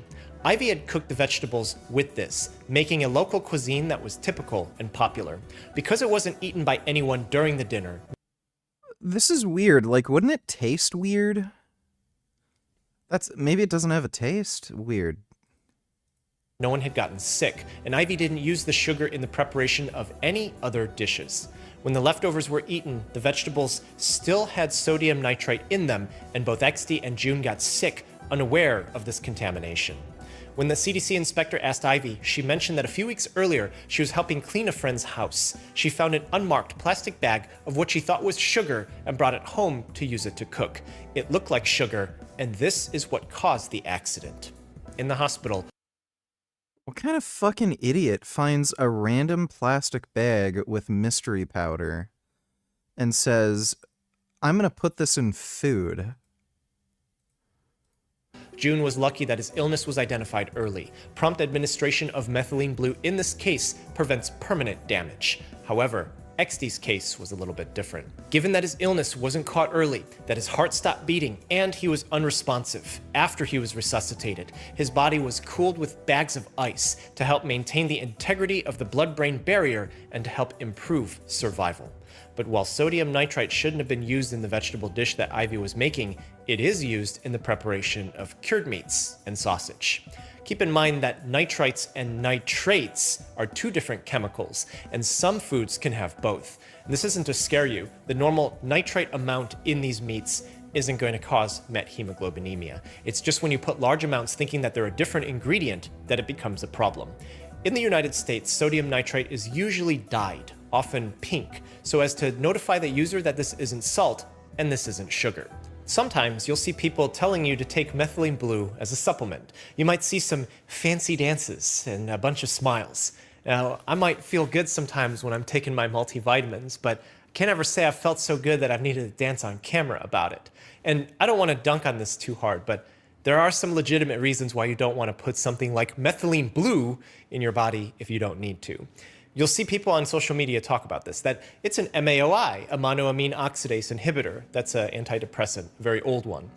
It does do that, but given that this isn't its primary mechanism of action, we'd mostly refer to that aspect in terms of adverse reactions and not therapeutically, because we don't really use MAOIs as medicine anymore. But why? It's because they have very many interactions with food and other medicines, one of which are serotonin agents, which are also antidepressants. Fatal serotonin syndrome has been reported with methylene blue while someone is taking a serotonergic medicine. Also, paradoxically, when too much methylene blue is taken, it can actually cause methemoglobinemia, because remember, by itself, it is a chemical that takes electrons away. And that's what happens to iron in hemoglobin. And too much methylene blue will overwhelm the system, causing toxicity. So the dose makes the poison. The publication that this video was based on was able to make the recommendation that food-grade sodium nitrite products be dyed a bright color such as red, blue, or yellow to avoid mistaking it for plain salt or sugar. It's being followed now, although as of 2025 in the United States, the red 3 used in some products has now been banned. For anyone who wants to lose their mind in the comments about this, and I highly encourage you to do so, just check out the date of the announcement. And if that still doesn't make any sense to you why I'm telling you to look at that date, please feel free to lose your mind in the comments a second time. Happens to me every day. Companies will reformulate, so there's going to be other sources of red that we can get. In the hospital, XD and June responded to the methylene blue antidote for their accident. Luckily for them, they were able to get the treatment that they each needed in time for their particular case in order for them to make a full recovery. More info on methylene blue. That is crazy. That woman's dumb. Like, seriously stupid. A family ate 1-year-old frozen leftovers for breakfast. This is what happened to their organs. DC is a 45-year-old man presenting to the emergency room with nausea, vomiting, and diffuse bleeding. He tells the admitting physician that a burning sensation had permeated just below his chest when he got to work that morning, and that very quickly, pain started to consume his entire body. Earlier that day, DC was having breakfast with his wife and kids. All 3 adult children had been home for the holiday, and to commemorate the first morning on the day back to work and school, DC's wife, MC, prepared a little something special. DC and MC were from a town where fermented corn noodles were message me on IG. a local tradition. A year earlier, MC had prepared a batch of these noodles for a special occasion.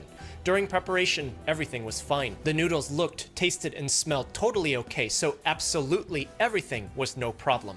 She packed them up and put them in the freezer, and they were there for a year before she prepped them for this special holiday breakfast.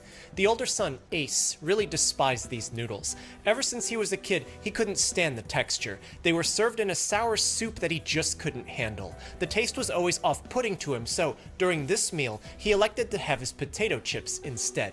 Sitting across from him, and the complete opposite, was his younger sister, SC, who loved the noodles. She loved to make fun of this older brother of hers who just wasn't having any of it. Despite being working adults earlier in their career, they were still children in their parents' eyes, and they still fought like they did when they were children. To SC, her brother's loss was simply her gain. And it wasn't only her gain. The youngest, BC, maybe the parents' favorite, was still a college student, and he intensely enjoyed the noodles. He loved them as a kid, and this time was really something special because they were extra delicious this time. He not only finished his share, but his parents kept giving him more and more. It was so delicious, and he ate so fast that he almost choked on them. The breakfast was a great time that the family had together, but finally it was over. Holiday had come and gone. It was time to go back to work and school. DC, as head of household, left first for the office. Jeff Shortpurd, donate $2, watch 411. Todd Lee talks about being forced to buy 3-inch elevator heels because he's 5'4.1". That's even shorter than Jeff Nippard. 5'4 3/4. People were shitting on him earlier in the comments section. Brutal. Oh man. Let me see. I weighed in at 173 2 weeks ago, and I'm 182 right now. I look tighter at 182 than I did at 173. I've never missed weight in 17 years. Insane. Like, there's too many tricks. There's so many tricks. Last in 173. 4.1. So I wasn't sure. That's a crazy weight. Well, you're barefoot on my shoes. And I buy those fake shoes that make you 3 inches taller. Yeah, I mean, I don't know what it's like being that height, so I don't know. Maybe it's a bigger deal than you'd think. There's a big difference between 5'4" and 5'7". Like, if you add 3 inches of height. I'd hate being that short, because, like, then I wouldn't be able to ride so many motorcycles and shit.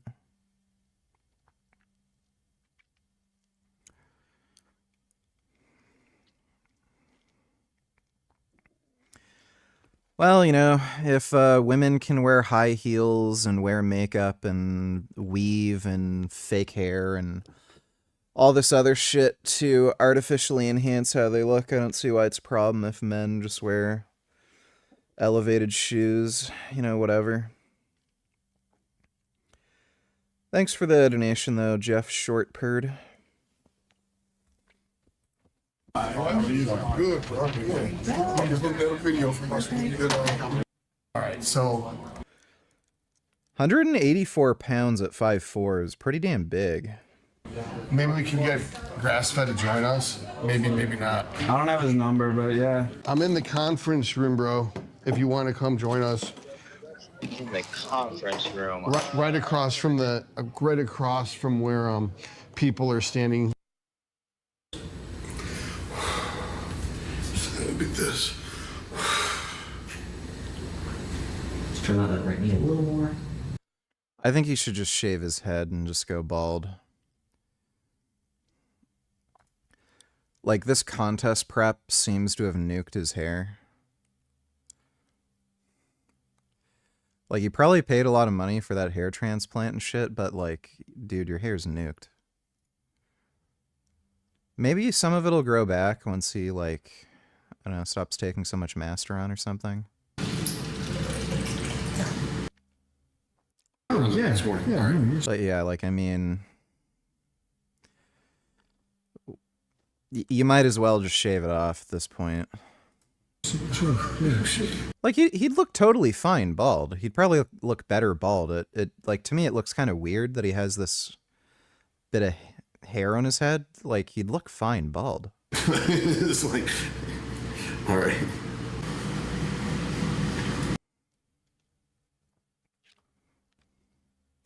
Well, thanks for the donation, Jeff Shortbird. He felt full and satisfied at such a fantastic breakfast. BC, the youngest, left to head back to his college dorm so that he could study for an upcoming quiz. Ace had to head out back to his apartment in the neighboring city, but not without making fun of his sister SC on the way out. Yeah, I'm 6'3". Finally, SC had to go get ready for work herself as Mother MC stayed back to clean up, happy that everyone enjoyed a delicious and nutritious celebratory breakfast. And everything was great, but in less than an hour, something was wrong. While she was putting away the dishes, MC started feeling bloated. At first, it was just some abdominal discomfort, but a piercing sensation started rippling through her body, and she needed to sit down. She felt like her head was pounding. Getting up, MC tried to wash the dishes, but her legs felt weak, and she felt her guts quake and shake like they were trying to squeeze everything that she had just eaten back up. Dude, imagine being so much of a fucking asshole. You feed, like, family or friends of yours noodles that have been sitting in a freezer for a fucking year. Like, if somebody did that, even if I didn't get sick, I'd be fucking pissed off. Like, are you fucking kidding me? You just find, like, shit in the back of your freezer that you forgot about, and you have no idea if it's good or not? And you tried to feed that to me? Like, what a fucking asshole. She was finished. I like how these people eat 1-year-old leftovers, but I'm skeptical of the safety of eating 4 or 5 day leftovers. Yeah, really. She went over to the couch to try and relax because she thought she could sleep this off. Hours after eating his delicious breakfast, BC had gotten back to his dorm room. It was time to get back into the groove of things and study for his upcoming quiz. Unlike his mom, he had been feeling great on the way back to school. He was even feeling great when he started studying, but the air in this room felt kind of stale. Something was off. When he started coughing, he felt something move in his stomach. He wasn't sure what was going on. Maybe something was stuck in his throat. He stood up to change the position of his body, but then it felt like his insides were getting dragged towards his feet, and he could see the floor start to spin. On the chair, in a world of hurt, BC was gasping for air, unable to understand where the sudden pain came from. His head felt like it was pounding, and the rhythm of each pulse of pain sent waves through his entire body. It was unlike anything he had ever experienced before. It knocked the wind out of him as he was brought down to the ground. At the office, Sister SC was working. Sometimes being here caused her stress to the point of weird bowel movements. An awkward coworker, who she didn't really like, would walk over to the fridge to get drinks. This particular person made everyone uncomfortable, especially when he would wear shorts to work. SC didn't like being at her desk most of the time, but this time she felt a discomfort like never before. It started in her chest, but she wasn't sure where. Then it became a cough, but the more she coughed, the more intense the pain became. And then her head started pounding. As she tried to get up to go to the bathroom, her legs felt weak, and then suddenly they gave out. In a fetal position on the floor, SC rocked back and forth to try to stave off the waves of pain quaking in her stomach. At his studio, Father DC was also working. Breakfast was 3 hours ago now, and it was almost time for lunch. When he got to work, he could feel a dull, burning sensation just below his chest. He wasn't sure if he was bloating. It was getting harder to concentrate. DC took a sip of water, but as it touched the back of his throat, a sensation rippled through his nose, and the water came right back up. A burning pain radiated through his body as he suddenly felt like his eyes were pushing out of his skull. On the ground, sweating, DC could only huddle over because the hurt was so intense. As minutes passed, he was able to gather enough strength to go to the bathroom to try and empty his stomach into the toilet, but nothing he did would help, as he calls for an ambulance, and he's the first family member brought to the emergency room, where we are now. At examination, the medical team could see that DC was in severe pain. They gave him medicines for it, but other than that, they couldn't really find anything wrong physically. But a blood test finds that DC has hyperglycemia. Hyper meaning high, glyce from ancient Greek referring to sugar or glucose, and emia meaning presence in blood. High sugar presence in blood. DC never got to eat lunch, but his most recent meal was 1-year-old frozen leftover noodles, which were made from fermented corn and thus made of carbohydrates, which are broken down to sugar by the body. This meal could explain his hyperglycemia, but the body releases insulin after one eats a meal to force sugar in the blood from the meal into the body's cells to be used for energy. This prevents hyperglycemia, so the carbs from the noodles can't be the cause of his hyperglycemia, but the liver stores sugar as part of its normal function. If it's not functioning normally, it could leak these stores out, causing high sugar presence in blood. Another blood test reveals that DC's kidneys and his liver have started to shut down. Put together, this What ADHD meds are you wanting to take? Whatever the doctor recommends, basically. Yeah, probably something like Adderall. Help I5 donatilers. Why is RO filtration better than distillation? I have no idea. Heard you recommend it over distillation for removal of fluoride as well. Why not distillation? Oh, you mean reverse osmosis. Well, distilled water is fine to drink, but you need to you absolutely need to add electrolytes to it, or else, like, it's not ionized, so you're not going to be able to absorb any of it. I have a reverse osmosis filter hooked up to the house, so I don't have to worry about filtering anything, but yeah, like, distilled water's fine, but you have to add electrolytes to it for sure. Thanks for the donation, though, Help I5. suggests that his hyperglycemia is because of liver dysfunction. A CT scan showed that small deposits of fat were all over his liver. At this point, doctors were still able to speak with DC. He told them about how the pain suddenly developed after his breakfast of 1-year-old frozen leftover noodles. But as his symptoms rapidly progressed, they were no longer able to speak to him because he wasn't I don't know if they're going to make me take any tests for the ADHD. conscious anymore. And another blood test finds that he now has hyperammonemia, high ammonia presence in blood. Proteins that you eat and proteins from a regular catabolism or breakdown of muscle get metabolized in the liver. I In regular function, this probably processing do have ADHD. I probably do. results in a chemical called urea, which is eliminated from the body through the urine. But DC's liver is shutting down. Those proteins can't be handled normally. And yeah, I have an interest in going on ADHD meds to help with just focus and concentration. I don't think I can beat Battletoads without being on ADHD meds. Instead of urea, they become ammonia. And as that ammonia spills into his blood, it gets into his brain. This could be the reason why it's shutting down as he becomes unconscious, but something more might be happening. In the bed next to DC was another newly admitted patient, BC, a 21-year-old man who told the same doctors about a sudden onset nausea, vomiting, and severe abdominal pain that came just a few hours after eating 1-year-old frozen leftovers. A blood test also finds that BC's liver and kidneys are shutting down in an intense amount of pain. Wait, so do these idiots, they knew there were 1-year-old leftovers? Bro, if I was the doctor, I'd want to just let them die. Like, are you that stupid? BC could only focus on himself. Help I5, donatilers, just electrolytes, not remineralization or anything like that, right? Also, what are your thoughts on Red 40? It's just a food dye.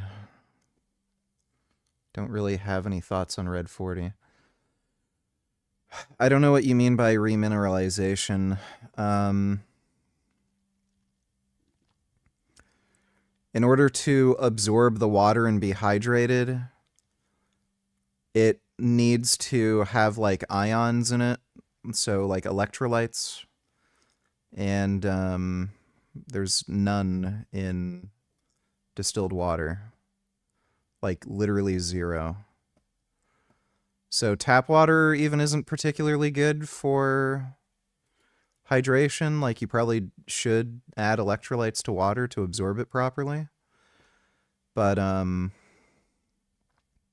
you absolutely need to do that with distilled water. Thanks for the donation, though, Help I5. In the hospital, the floor would spin every time he closed his eyes. He couldn't look around to see what else was happening. The doctors thought that it was a bit of a coincidence that 2 different patients came in around the same time with the same symptoms, but it wasn't going to stop here. A third patient was admitted and placed into the same room. A 24-year-old woman, SC, who also presented with sweating, palpitations, and severe abdominal pain. Her blood test also revealed the same liver dysfunction like the other 2 patients in the same room. She described to the doctors that all of this emerged within 3 hours after she had 1-year-old frozen leftover noodle breakfast with her family. She could say this while she was still conscious, and Like, this is downright retarded. This is why more stupid people exist in society, by the way. Like, if this were 100 years ago, and someone was stupid enough to eat leftovers that were sitting in a freezer for a year, they'd die. But now with modern medicine, we keep saving idiots. So if somebody does something stupid like that, well, now they can just keep on living, reproduce, and have more idiot, fucking dumb shit kids. Like, this is why we need eugenics.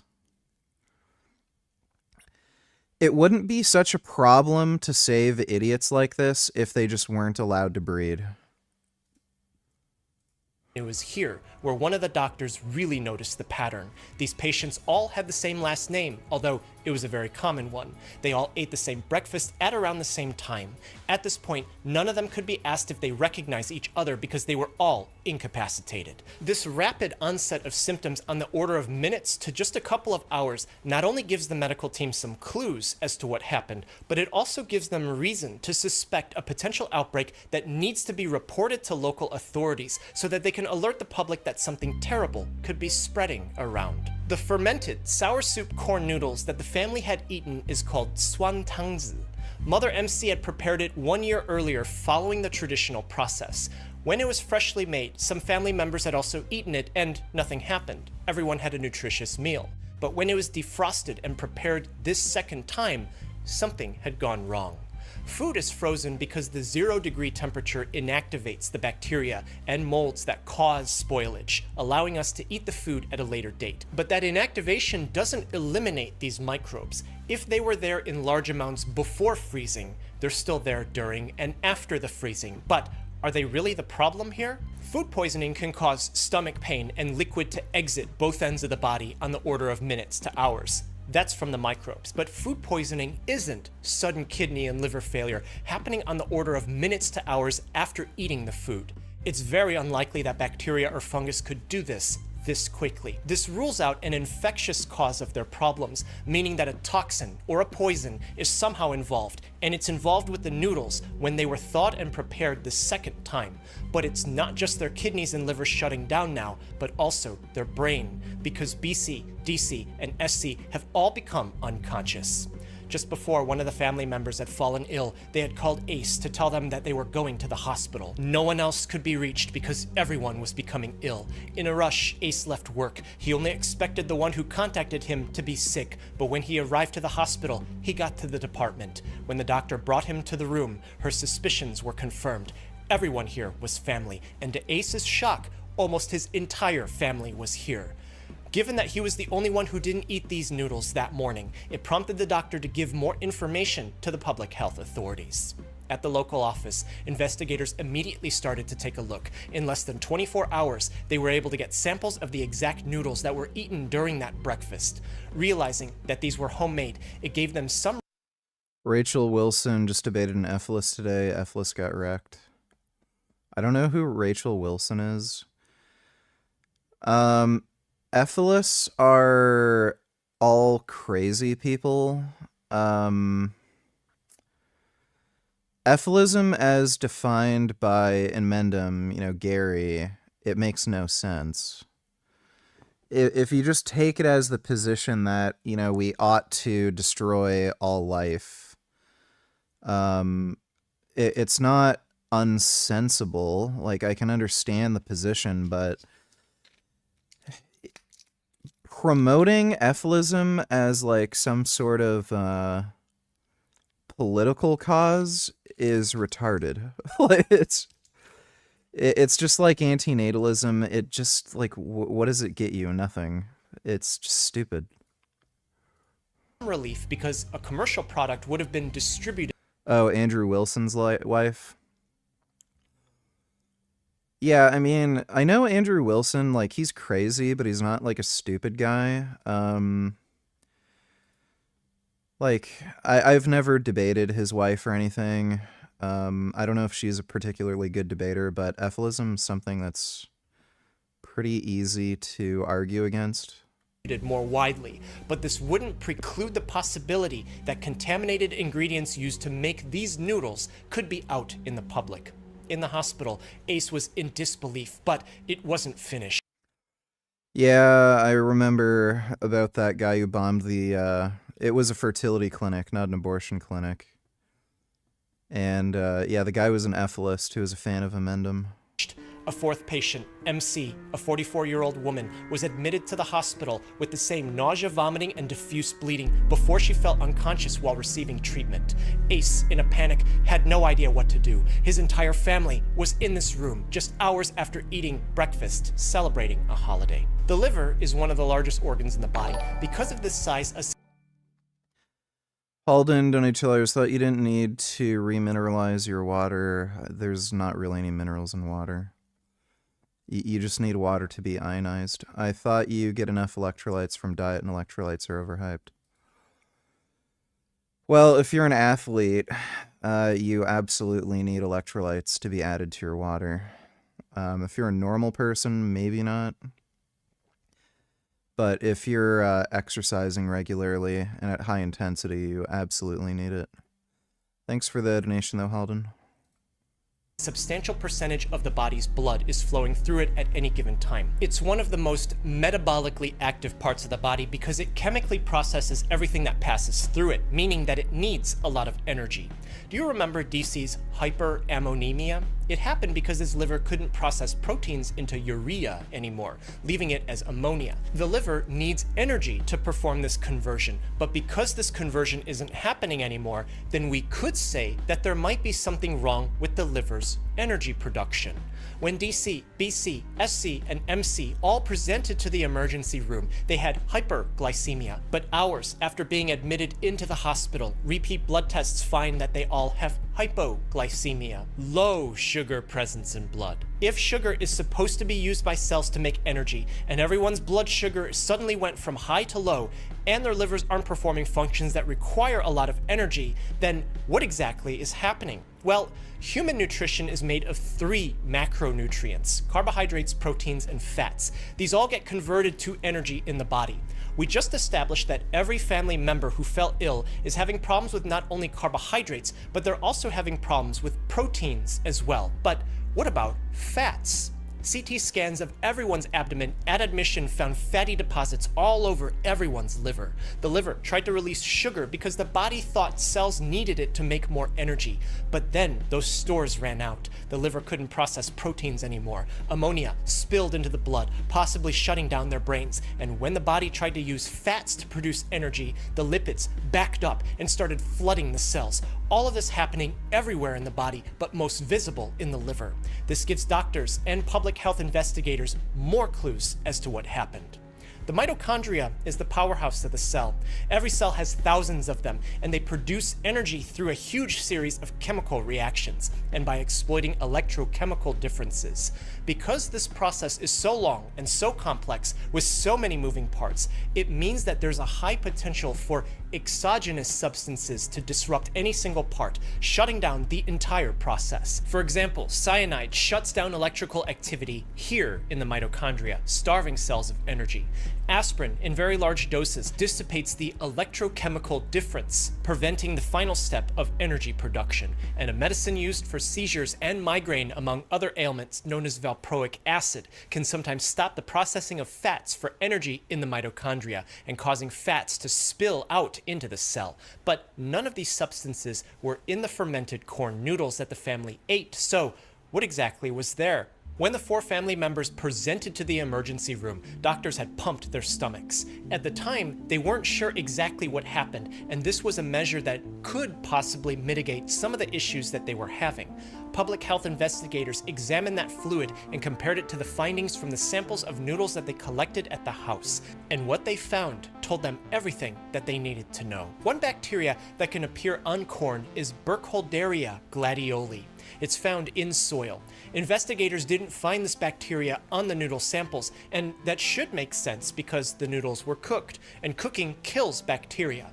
But investigators knew it was present on these noodles at some point after they were frozen and before they were eaten by the family, because on the surface they detected something that's made only by Burkholderia gladioli when it's on fermenting corn. This toxin is heat stable. Cooking doesn't destroy it, it doesn't smell, and it doesn't change the color of the food that it's on. Extremely small amounts of this toxin shuts down all of the organs, starting with the liver, the kidneys, and then the brain, while causing permanent damage. And unfortunately for the family, this toxin was found all over the noodles, and it was found in the stomach pump fluid collected from DC, BC, SC, and MC in an amount 33 times the known lethal dose. This toxin is named boncrecic acid. At this realization, doctors and public health officials needed to speak with MC about how these leftover noodles were prepared this time, but they can't get any answers from her because she was unconscious with multi-organ failure.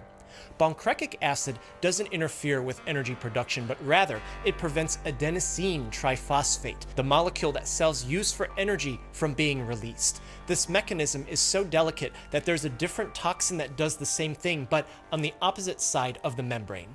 The buildup of ATP inside the mitochondria causes a backup of energy and confuses the body, thinking that there's no energy available when in reality it was made, it just can't be released. And this disruption of normal function causes a congestion, which in the liver manifested as fatty deposits on CT scan, but actually appears in every single organ, quickly shutting everything down.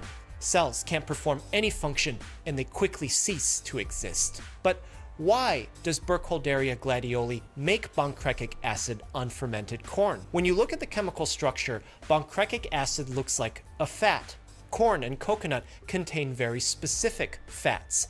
When Burkholderia gladioli starts growing on these fermented foods, it takes these fats and naturally starts to make boncrecic acid. The toxin appears to have some antifungal properties that eliminates the fermenting yeast, but the side effect of eating this would be that it can eliminate humans too.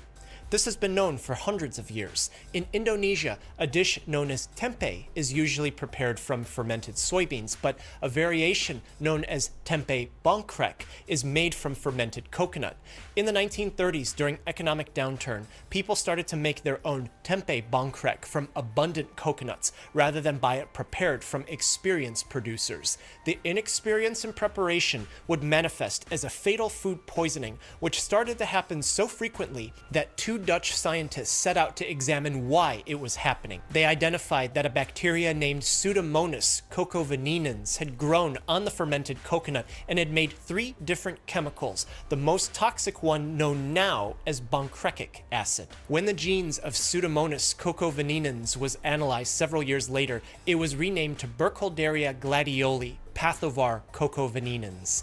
This bacteria is commonly found on plants and soil, but soybean tempeh and grain and oat tempeh can't be contaminated by it because none of these have the same fatty acid composition, inhibiting growth of Burkholderia gladioli and preventing the production of boncrecic acid. Although some reports have come out showing a possible association with boncrecic acid in soaked mushrooms and wet rice noodles. Because Burkholderia gladioli is ubiquitous in soil. Bill Squilliam Choir, donate $2.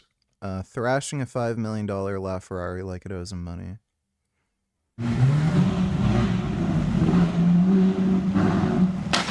Oh shit, dude.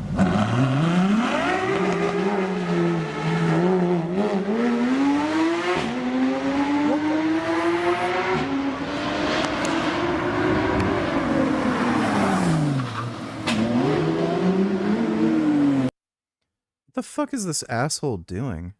You just hit that car?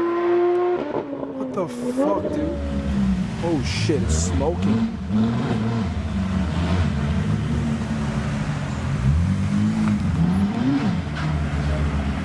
So how do stupid people like this get money?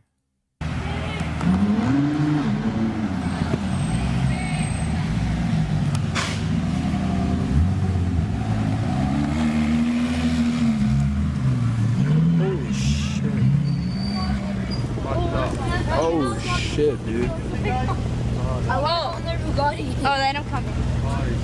Dude, did you hear that? Oh my god. Dude, I'm like, we'll make it money, come on.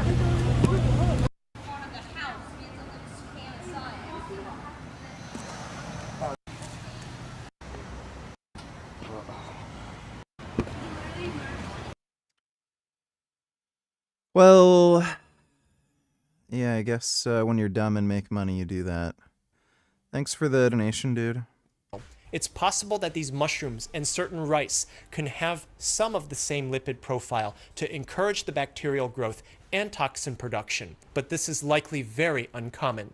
Improperly stored leftover rice and pasta can grow a different bacteria named Bacillus cereus, of which mutated forms can produce a toxin known as cereulide, which directly disrupts energy production upstream the process where pancreatic acid acts. While the Indonesian poisonings came from a coconut-based dish, DC, MC, BC, and SC's corn-based dish isn't isolated. At a funeral in 2015, Mozambique, a woman had brewed a corn-based, local, traditional beer to serve to attendees. Before the funeral was over, 267 people had consumed this beer, and symptoms of abdominal pain and malaise appeared within minutes to hours before psychomotor agitation and abnormal posturing preceded death in 75 people. The woman who had prepared the beer delivered it at 6 a.m. before the funeral started. She was not seen after the delivery, and at 2 a.m. the following morning, she was found not alive in her house, being one of the first casualties. Post-mortem analysis of patients revealed that fluid had filled their lungs, that parts of their kidneys, stomach, and pancreas had necrosis. Backstory is it's someone from a royal family on vacation in Beverly Hills, and he has enough money to buy whatever he wants. Well, yeah. Figures. That's too bad. Hopefully I win the lottery. Their heart had turned bright red, and their brain had swelled with so much fluid that it folded on itself inside their skull, and fatty I deposits had formed played Spawn Armageddon on GameCube. I liked that game when I was a kid. It's not very good, but I enjoyed the game when I was a kid. all throughout their liver. All of this coming from a disruption of cellular energy release due to a toxin. The brain damage probably wasn't just because of ammonia from the liver. It appears that it was damaged directly by the pancreatic acid. This multi-organ shutdown happened on the order of hours after consuming the corn beer, just like DC, MC, BC, and SC after they had consumed their 1-year-old frozen, leftover, fermented corn noodle breakfast. DC, the dad, was the first to start to have seizures. After each seizure, his posture became more abnormal before his heart stopped beating and the medical team wasn't able to resuscitate him. There's no antidote for pancreatic acid poisoning. The best that the hospital could do was to treat the family's symptoms. As best as the medical team could try, the amount of pancreatic acid that was consumed was so far above the known lethal dose that there wasn't much more for them to do. In America, despite growing and consuming so much corn, we don't really have fermented corn foods or drinks. Nor do we have that many popular fermented coconut dishes. And certainly, almost none of these are homemade. But Burkholderia gladioli is in North America. It can infect humans often when the person has immunocompromise, or in the setting of cystic fibrosis, where the patient has a genetic mutation that causes their mucus to be extra thick, disrupting flow in the body. Analysis of Burkholderia gladioli pathovar coccoveninans genes has revealed that strains on all continents contain the gene that produces pancreatic acid. Can we watch this next, please? I like this girl, in normal speed, please. Yeah, we can watch that. Thanks for the donation, CDG. Meaning that should corn or coconut be fermented anywhere on Earth, this poisoning can happen. And it still happens today. In Taiwan, in 2024... Dude, like, who the fuck would want to eat this shit? Like, look at this crap. Like, you have to be fucking retarded to eat this to begin with. Poisoning can happen. And it still happens today. In Taiwan, in 2024, there was a report of a food poisoning outbreak from a restaurant where 36 people got ill.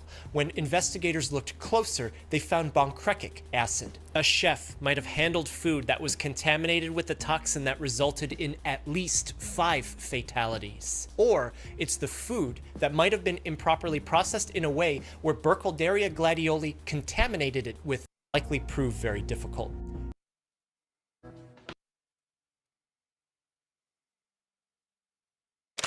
So this is going to be the introduction of our interview here. So we're going into your pre-Olympia. We're like, what, like 6 days. We are 6 days away. Yes.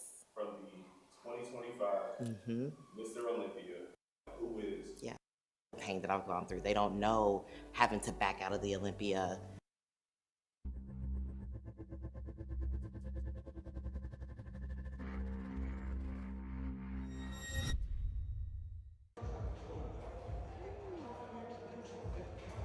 So that day, obviously, with us being 6 days out.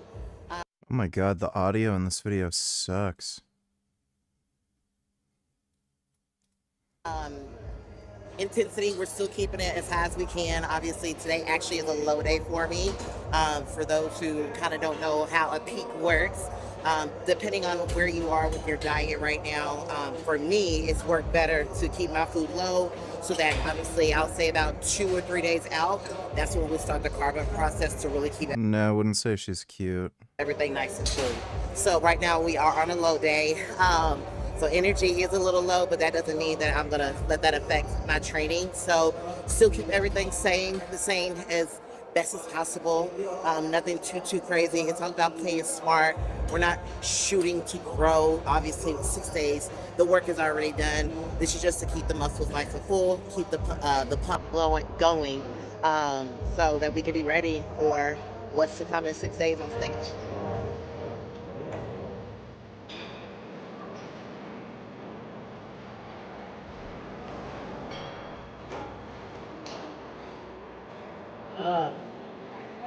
It's crazy though, you can definitely feel the difference being months and weeks out versus, you're in the right position or the right place going into a Jagic Donny Tillers, is there any evidence Red 40 being bad for you? No. Or is it overhyped to being a threat? Yeah. Yeah,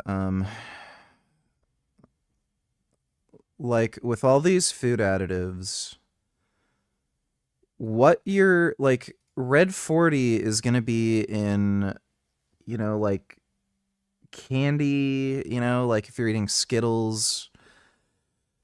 Why the fuck are you worried about Red 40 when you're eating fucking Skittles? Like, as if the Red 40 is the problem with that food.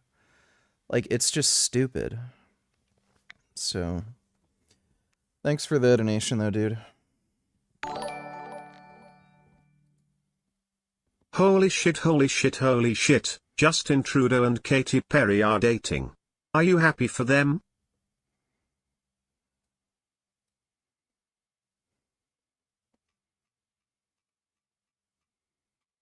Really? That's really weird. Not a couple that I would have expected to see. I don't think that's a relationship that'll last, honestly. Thanks for the donation, Skur. And I thank God every day I'm not.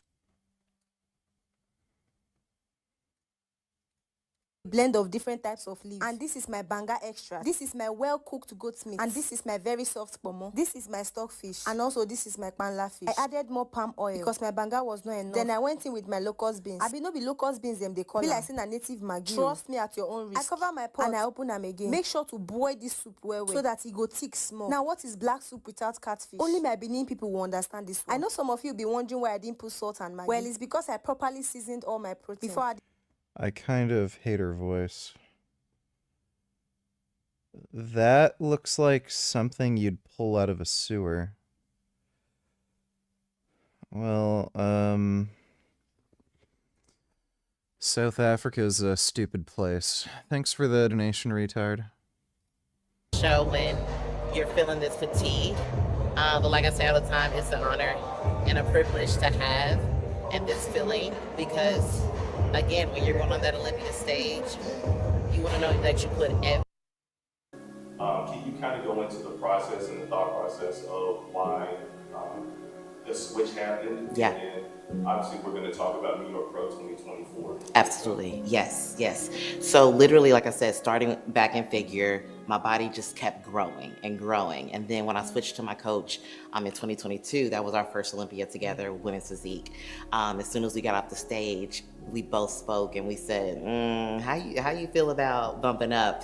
And I was just like, you think I got a shot? And he was like, Ash, you were the big, got top 3 there. And then, yeah, did Olympia. Rajak, Donny Tillers, what about plastics getting in our food and our body overhyped? I don't know. Nobody knows. Nobody knows how harmful it is. Thanks for the donation, Rajak. Sir William, umpire Tom Dutch, Donny Tillers. In the UK, there's an old geezer that owns a lot of land.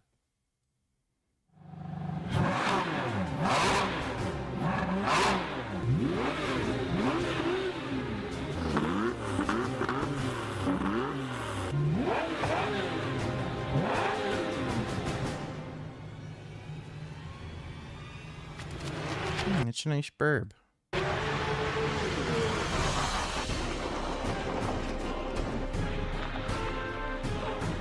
Damn, he's got an end zone.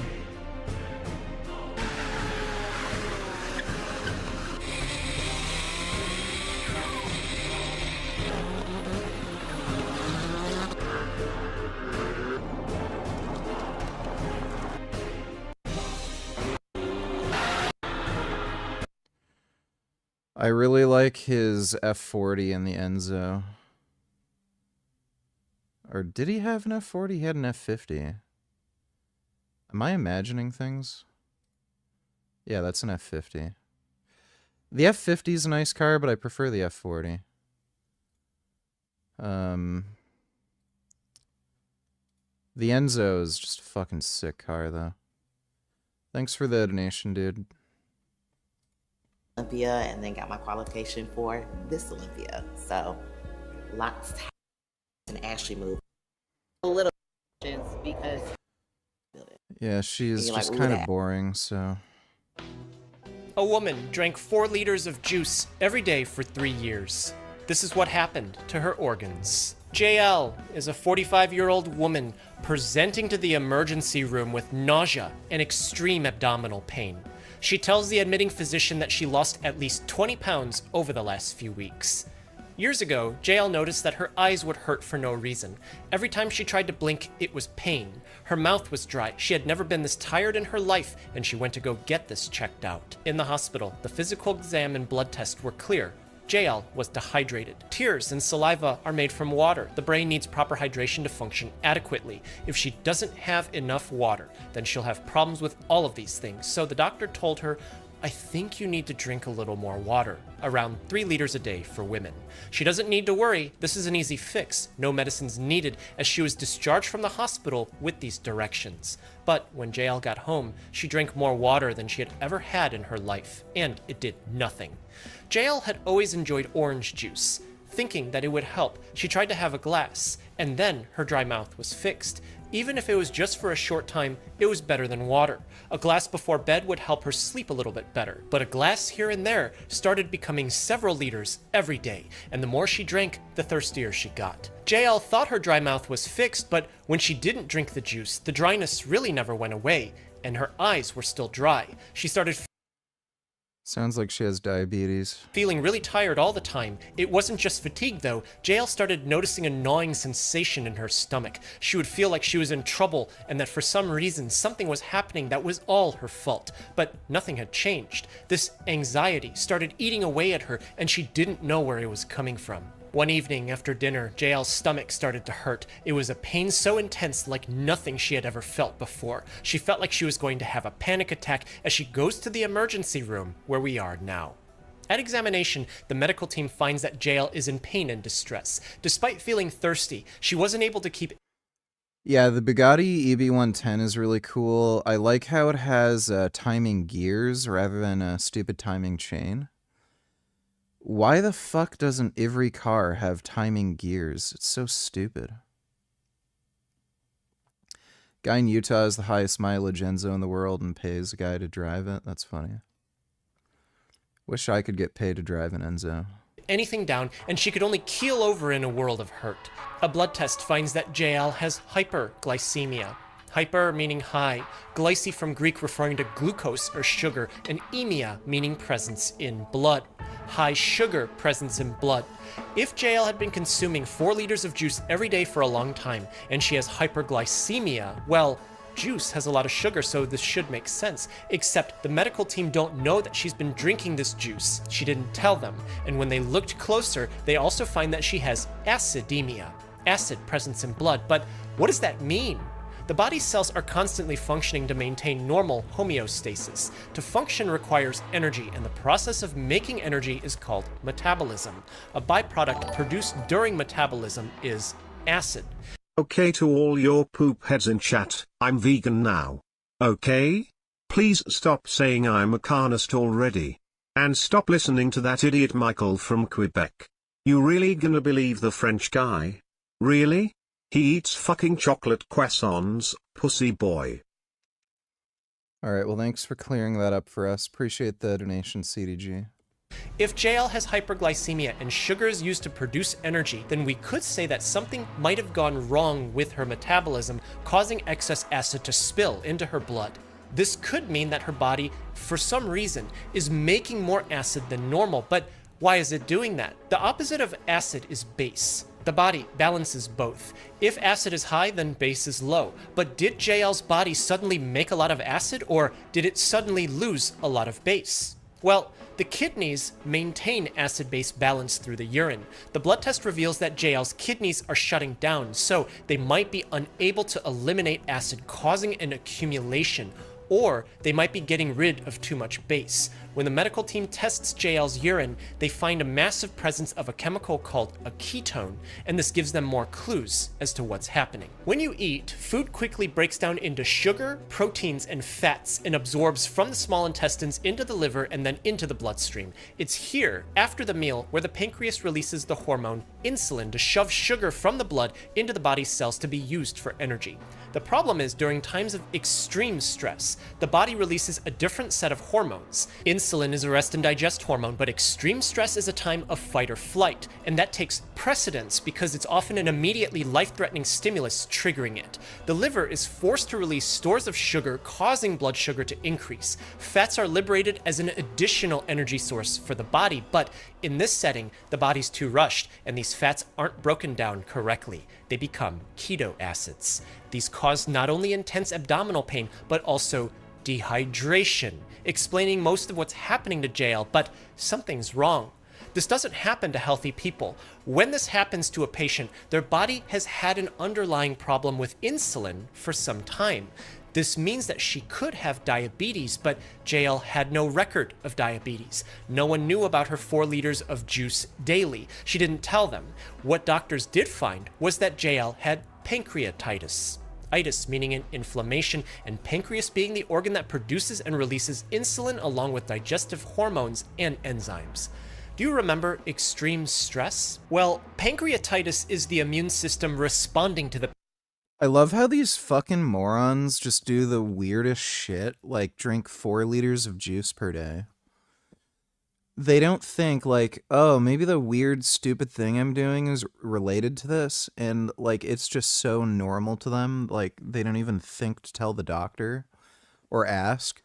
Like, hey, do you think the 4 liters of orange juice I'm drinking has anything to do with this? Like, these people just don't deserve to fucking get medical help. Like, if you're that fucking stupid.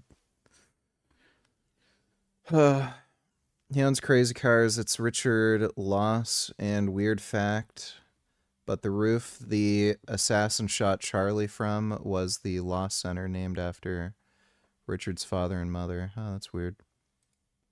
pancreas. Something, or the immune system itself, caused the pancreas to digest itself, and in the ensuing chaos, the body damaging itself is a stressful event. In response, JL's body released hormones to deal with this stress, forcing cells to use alternative energy sources instead of sugar, despite there being so much sugar in the blood, causing keto acids to spill into the blood, causing worsening hyperglycemia, acidosis, abdominal pain. How does she even drink 4 liters of orange juice per day? That's nuts. Dude, she's gotta be getting like 30x the vitamin C daily value. Plus, isn't that like 2,000 or 2,500 calories of pure juice? Like, she probably got really fat from it, lol. Yeah. Like, eating that much sugar, I'd get a fucking headache. It's just retarded. Like, these are just dumb fucks, you know?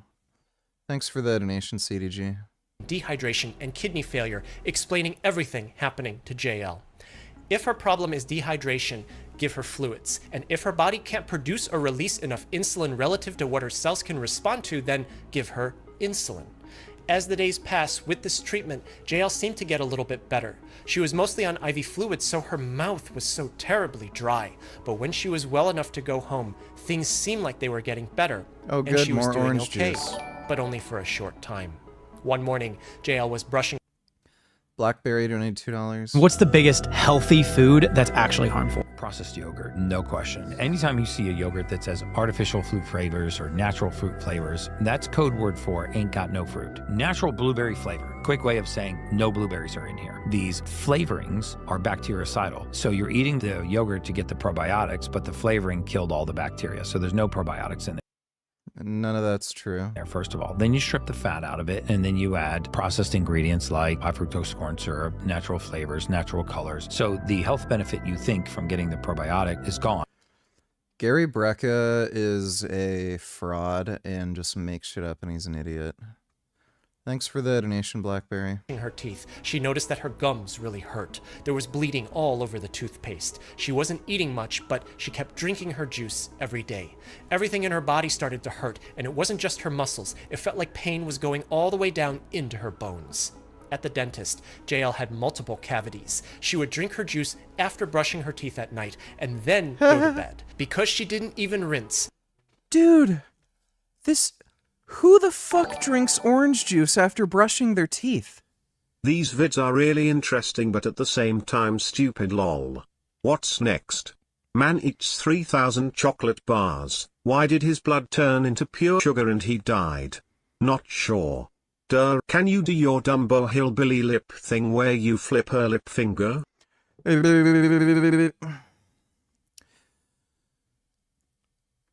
This person is unhinged.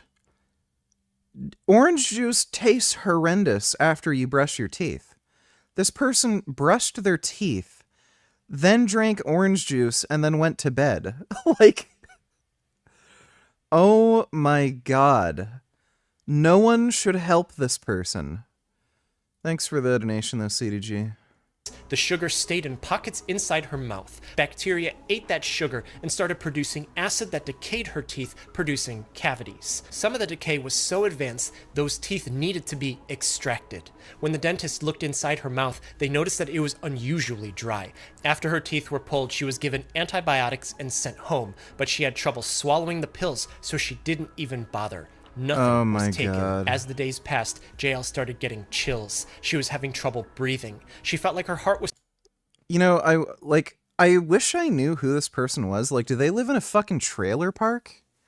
This sounds like some fucking degenerate retard. Skipping beats, and her entire body hurt. On the couch, napping, JL was dreaming, but then she fell off. Immediately, pain seared through her body. It felt like a... This is like committing suicide through orange juice. The most slow and painful death possible, and most inefficient. LOL. I think they're a psychopath drinking orange juice right before bed. She probably has a gallon pitcher of OJ on her nightstand. Yeah, this is just bizarre. One of the most retarded suicide methods I've ever seen is eating salt. Apparently, eating large amounts of salt was a common suicide method in ancient China. That has to be unbelievably unpleasant. Why wouldn't they just, like, jump off a cliff or something? It's really weird. Thanks for the donation, CDG. Knife had plunged into her hip. As the pain got worse and worse, she called for an ambulance and is brought to the emergency room again. Portioning what you eat and drink helps curb excess, and one thing that can help you with that is ordering from this video's sponsor, Factor. At examination, again, the medical team looks at the scan of the hip and it appears that JL has a broken hip. This isn't uncommon as someone ages into elderhood, but JL is only 45. She's not elderly. A fall off a couch, which isn't that high, at her age, shouldn't break a bone. The medical team becomes increasingly concerned. Things that can cause bone pain and sudden, unexpected weight loss ending with a major fracture from a minor fall at this age are chronic infection, autoimmune disease, or cancer. A blood test finds that she has a huge number of white blood cells floating around, much more than normal. Given that JL had also had a fever, all of this could mean that she has some kind of... You know how bad that probably hurts? Dude, have you ever like ate a quarter teaspoon of salt? It burns your stomach when you swallow it like you drank battery acid. I can't imagine eating enough to die. Yeah, that would be just horrifically unpleasant. Thanks for the donation, CDG. Sir William Umpire Tom Dutch donated $2. Thank you for the donation, dude. Infection, but something's wrong. When they listened to her heartbeat, they heard extra sounds that weren't there before, meaning that something is happening to the blood as it's flowing through. Doctors noticed that JL had a swelling on her left side that was causing her an extreme amount of pain. When they sent sound waves into her chest to take a look at her heart, they find a vegetation growing all over the area where the heart connects to the aorta, the largest artery in the body that carries oxygenated blood everywhere in the body. This vegetation is a fibrous mass of protein and bacteria that's leaking its contents into her bloodstream, meaning that JL has a bacterial infection growing in her heart. This infective endocarditis was likely from her not taking the antibiotics after getting her teeth pulled, and the bacteria migrated from her mouth into her bloodstream before settling into... Yeah, well... She's the one who decided not to take the antibiotics, so, let her just pass on. To a valve in her heart, but this infection by itself shouldn't cause her bones to break from a minor fall at her age, so something more is going on, but what could it be? Doctors took a closer look at the scan of her hip. It wasn't a complete fracture. When they looked at her chest to see her heart, they noticed that it looked like there were cracks in her ribs. They weren't complete fractures, but rather it looked like her bones were weak, like her bone mineral density was reduced. And given that she has additional abnormalities in her blood related to this, JL has osteomalacia. Osteo meaning bone, Malacia pronounced Malakia in some languages because it's from Greek malakos. Sir Spilliam Dam Rushmeyer donated $2. I don't know, you've heard of it. Oh my god, I think it's shit. Oh my god, you told me to poo in your pants. All I smell is poo. Go to the bathroom. Okay, thanks for the donation, dude. Meaning soft. Her bones were soft, but what does that mean? Bones are made from calcium and phosphate. At any given time, a portion of all bone surface in a body is undergoing the process of forming new bone. But when calcium or phosphate or both become low in the body, bone becomes weak. But why would they become low? Sometimes hypophosphatemia, low phosphate presence in blood, happens in times of vitamin D deficiency. This might be happening to JL, but the kidneys can accidentally eliminate too much phosphate when there's excess sugar floating around in the blood, so much so that it comes out in the urine, both of which were happening to her. Sometimes in chronic metabolic acidosis like JL had when she presented to the emergency room the last time, can also force the kidneys to eliminate calcium, and the acidemia also wastes the bones away. Because her hip fracture wasn't complete, she didn't need surgery for her bone, but she did need surgery to repair the heart valve that was growing the infective vegetation. JL was started on antibiotics to destroy the bacteria before surgeons operate. They were able to successfully do the repair, and she seemed to recover well. But fixing her heart isn't going to fix her bones. It isn't going to prevent. Do you take any sleep supplements? I just started taking melatonin a few days ago. I'm gonna see how it goes. I've noticed when I'm waking up, I'm more tired, so I don't know if I'm gonna keep taking it. But it does seem to help put me to sleep. Her from actually fracturing something next time, and it isn't going to fix her kidneys or what happens to be her diabetes problem. In the recovery room, JL's husband brought her the juice. When the doctor came in to talk to her, he noticed the excess bottles. Confused, he asked her what this was, and it was here, where she told him about the 4 liters of juice that she drank every day. It was because her mouth was constantly dry and water just didn't help. The juice helped for a while, but it never really got the feeling of sand out of her eyes, and it's here where the medical team got the final clue as to what was happening to JL.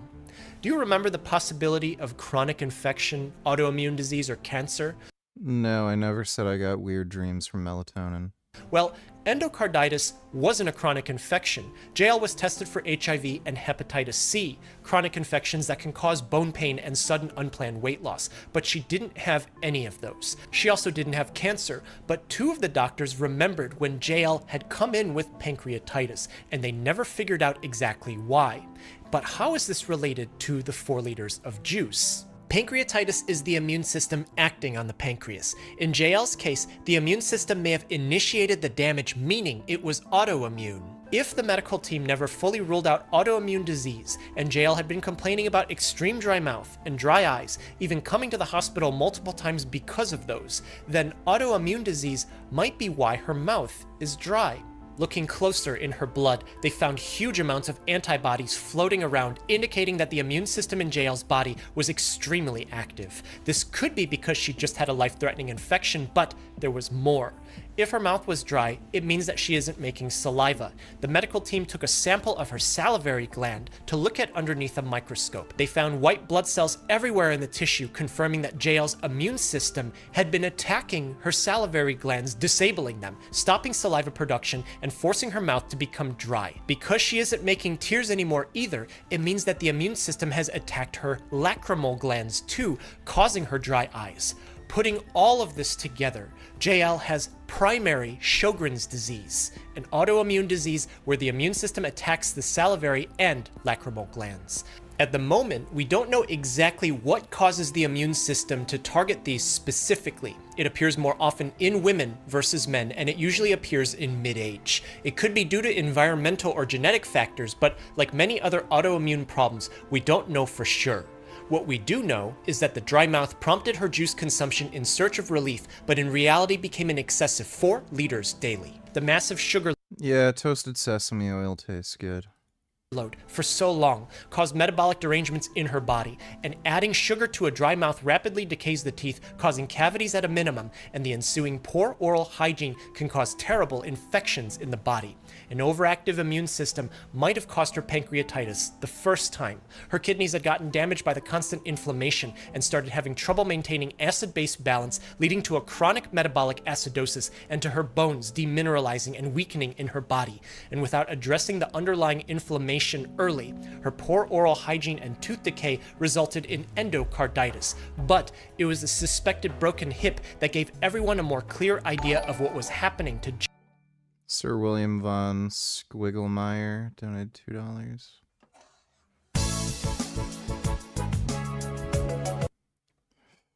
Can't really. It's copyrighted music, dude.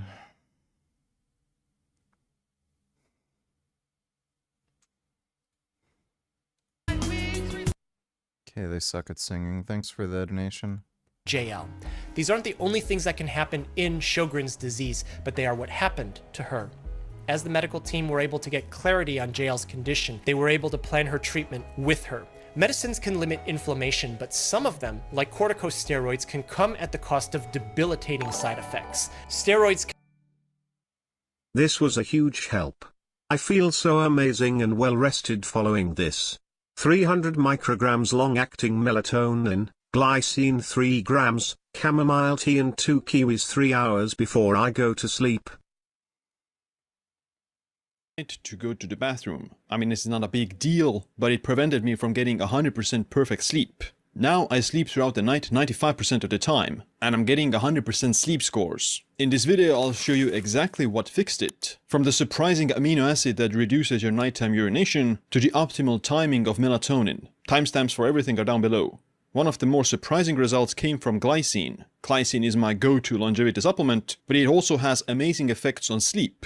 Taking 3 grams of glycine before bed has been seen to improve sleep and daytime sleepiness the next day. Glycine helps with sleep by lowering your body temperature and dilating blood vessels. Glycine also increases calming neurotransmitters like serotonin and GABA, which help with sleep.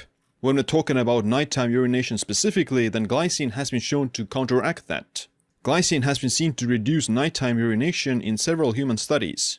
I personally like to take 3 grams of glycine and mix it with chamomile tea. Chamomile tea alone can also improve your sleep, because it has some calming effects. And the combination of glycine and chamomile tea is just perfect because glycine has a slightly sweet taste to it. So you're just drinking this nice sweet tea that makes you relaxed and helps you to sleep better. Chamomile tea is also a diuretic, which means that it helps you to go to the bathroom. It makes you excrete more water, and if you drink tea for dinner or after dinner, you're going to empty your bladder before you actually go to sleep, reducing the likelihood that you wake up during the night to go to the bathroom. So empty your bladder before you go to sleep, and you're less likely to wake up to go to the bathroom.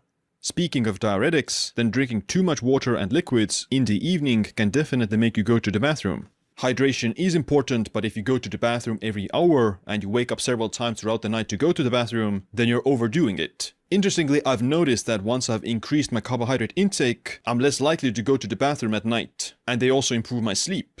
The reason for that is that carbohydrates help your body hold onto more water thanks to insulin. Your muscles look fuller and you need fewer electrolytes. I don't really salt my food and I don't really take electrolyte supplements, despite sweating every day during exercise and the sauna. The reason is that carbohydrates help me to preserve electrolytes as well as water without going to the bathroom every hour. Carbohydrates also raise serotonin by enabling tryptophan to enter the brain, thanks to insulin. If you eat a lot of other amino acids from protein, then the other branched-chain amino acids compete with tryptophan's entry into the brain, and thus you have lower serotonin levels. Eating carbohydrates enables tryptophan to enter the brain, and you'll be more relaxed, and you'll sleep better. That's why I like to eat carbohydrates for dinner, because it lowers cortisol levels and produces serotonin that gets converted into melatonin. We do have to talk about melatonin because there's consistent evidence from randomized controlled trials that melatonin supplementation improves sleep duration, sleep quality, and sleep depth. In terms of timing and dosage, then a 2024 meta-analysis of clinical trials saw that melatonin at a dose of 3 to 5 milligrams resulted in the fastest sleep onset, which means that those doses made people fall asleep the fastest. In terms of the total sleep duration, then the dose of 3 to 5 milligrams was also with the highest sleep duration, when taken 4 hours before bed. However, this was compared to 2 milligrams 30 minutes before bed. I find that with melatonin, you need to find out what's the best dose for you. For me, a smaller dose tends to work better than a larger dose. A dose of 0.3 to 1 milligram is my sweet spot that gives me the best sleep without feeling groggy or tired in the morning. But regarding the timing of melatonin, then I do notice that if I take melatonin several hours before bed, such as 3 to 4 hours before bed, then by the time I'm about to go to bed, then I'm already quite sleepy and ready to fall asleep. That makes sense because by that time, your melatonin levels... I've noticed about 30 minutes after taking melatonin, I'm feeling sleepy. I'm taking 5 milligrams though. So that's interesting. That might explain why I'm feeling more tired when I wake up. ...should be high. Taking melatonin 30 minutes before bed is... Samson won the O. Yeah, I figured he would. I don't know why people were hyping Nick Walker up. He's got a terrible physique, and he's really bad at coming in shape for shows. ...is not the best strategy, because it takes at least an hour for it to kick in. But if you take the melatonin 3 to 4 hours before bed, then it's already making you tired before you fall asleep. And you want to fall asleep. Melatonin can also make you wake up in the middle of the night, once its effects wear off. That's unfortunate, but it can be avoided. First, the glycine should make you sleep longer, without interruptions. But if you take regular melatonin, you could also replace it with slow-release melatonin. This is just a form of melatonin that stays in your system for a lot longer, over 5 hours. And this form of melatonin is better if you wake up a lot throughout the night.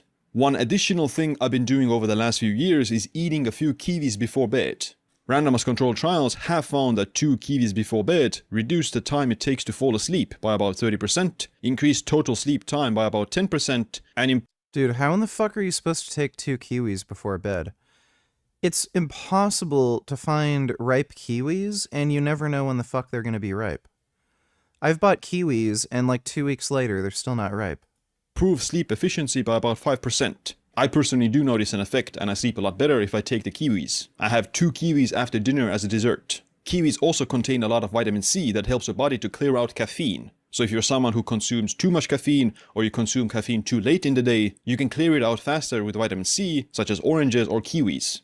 Alright, let me give you a protocol based on this video. 3 to 4 hours before bed, take melatonin at your appropriate dose, anywhere from 0.1 to 5 milligrams. Take 3 grams of glycine mixed with chamomile tea 2 to 3 hours before bed. Eat 1 to 2 kiwis with that. Feel free to take an additional 3 grams of glycine 1 hour before bed if you feel like it, but the first dose should be enough. You can take a lot of glycine with no side effects. You also need to be improving all the fundamentals of sleep that I'm not going to talk about in this video. Bright light exposure in the evening, dimming down the lights before bed, keeping your stress low, getting some exercise to increase sleep demand, etc. I'm not going to go through all the details in this video. If you want Alright, interesting. Can worsen her bone weakness, her hyperglycemia, and her neuropsychiatric symptoms. She was started on a different disease-modifying anti-rheumatic drug and given instructions for follow-up. This should help limit immune system activity and alleviate her symptoms, but more specifically, Q Taylor's vegan foot soldiers popping off on his other channel and makes and sells speakers now, apparently. In the hi-fi world, there's many absolutely beautiful high-end headphones with wood and metal, and they look so pretty. And only commenting on the headphones I have specifically listed statics or high, is quite expensive. Many of you guys have built a pair of my small shield speakers, and I've had many emails from you guys saying, wow, I can really hear the mid frequencies now, my mixes are translating way better, thanks, it's so great. But I've had a lot of feedback saying, yeah, they're great, but I can't hear any sub frequencies at all. You just can't use them for electronic music and stuff like that. So I intended to build matching subwoofers that were perfectly paired with these speakers so that we could hear a more full range sound and you could turn them on and off. So that's exactly what I did. Sealed, these are extremely accurate. These are very high quality speakers for the 3-ways. However, it's... Well, that's good for him, I guess. He's still retarded. Thanks for the donation, Q. for her dry eyes, she was given artificial tears. These are eye drops to be applied regularly, and she was taught how to better manage her dry mouth without sugary or acidic drinks. A hard limit on colas, tea, coffee, juices, and energy drinks was directed. Small sips of water regularly with oral moisturizing gel. Swish and spit multiple times daily to relieve. Because limited saliva production can cause difficulty in maintaining good oral hygiene, she was also taught how best to brush her teeth. It's not very common that people have Sjogren's disease. Even if you don't have an autoimmune disease, the sugar from drinking 4 liters of juice every day is going to cause problems, not only inside your body from all that excess carbohydrate, but also can and will cause problems with your teeth. After getting the medical care that she needed and being diligent with maintaining the treatment of her eyes, oral hygiene, and body, JL was able to make a recovery. What a dumbass. These people are just dumb. All right, I'm gonna get to bed. I'm sleepy. I have a rest day tomorrow, so don't have to train. We'll probably do an early stream. Might try to do a Battletoads run or just play some games. And then we'll do a normal stream later in the day. But hope you all had fun. Big thanks to everybody who donated on Streamlabs. Really appreciate it. And I'm gonna go nighty-night now. So I'll see you all tomorrow.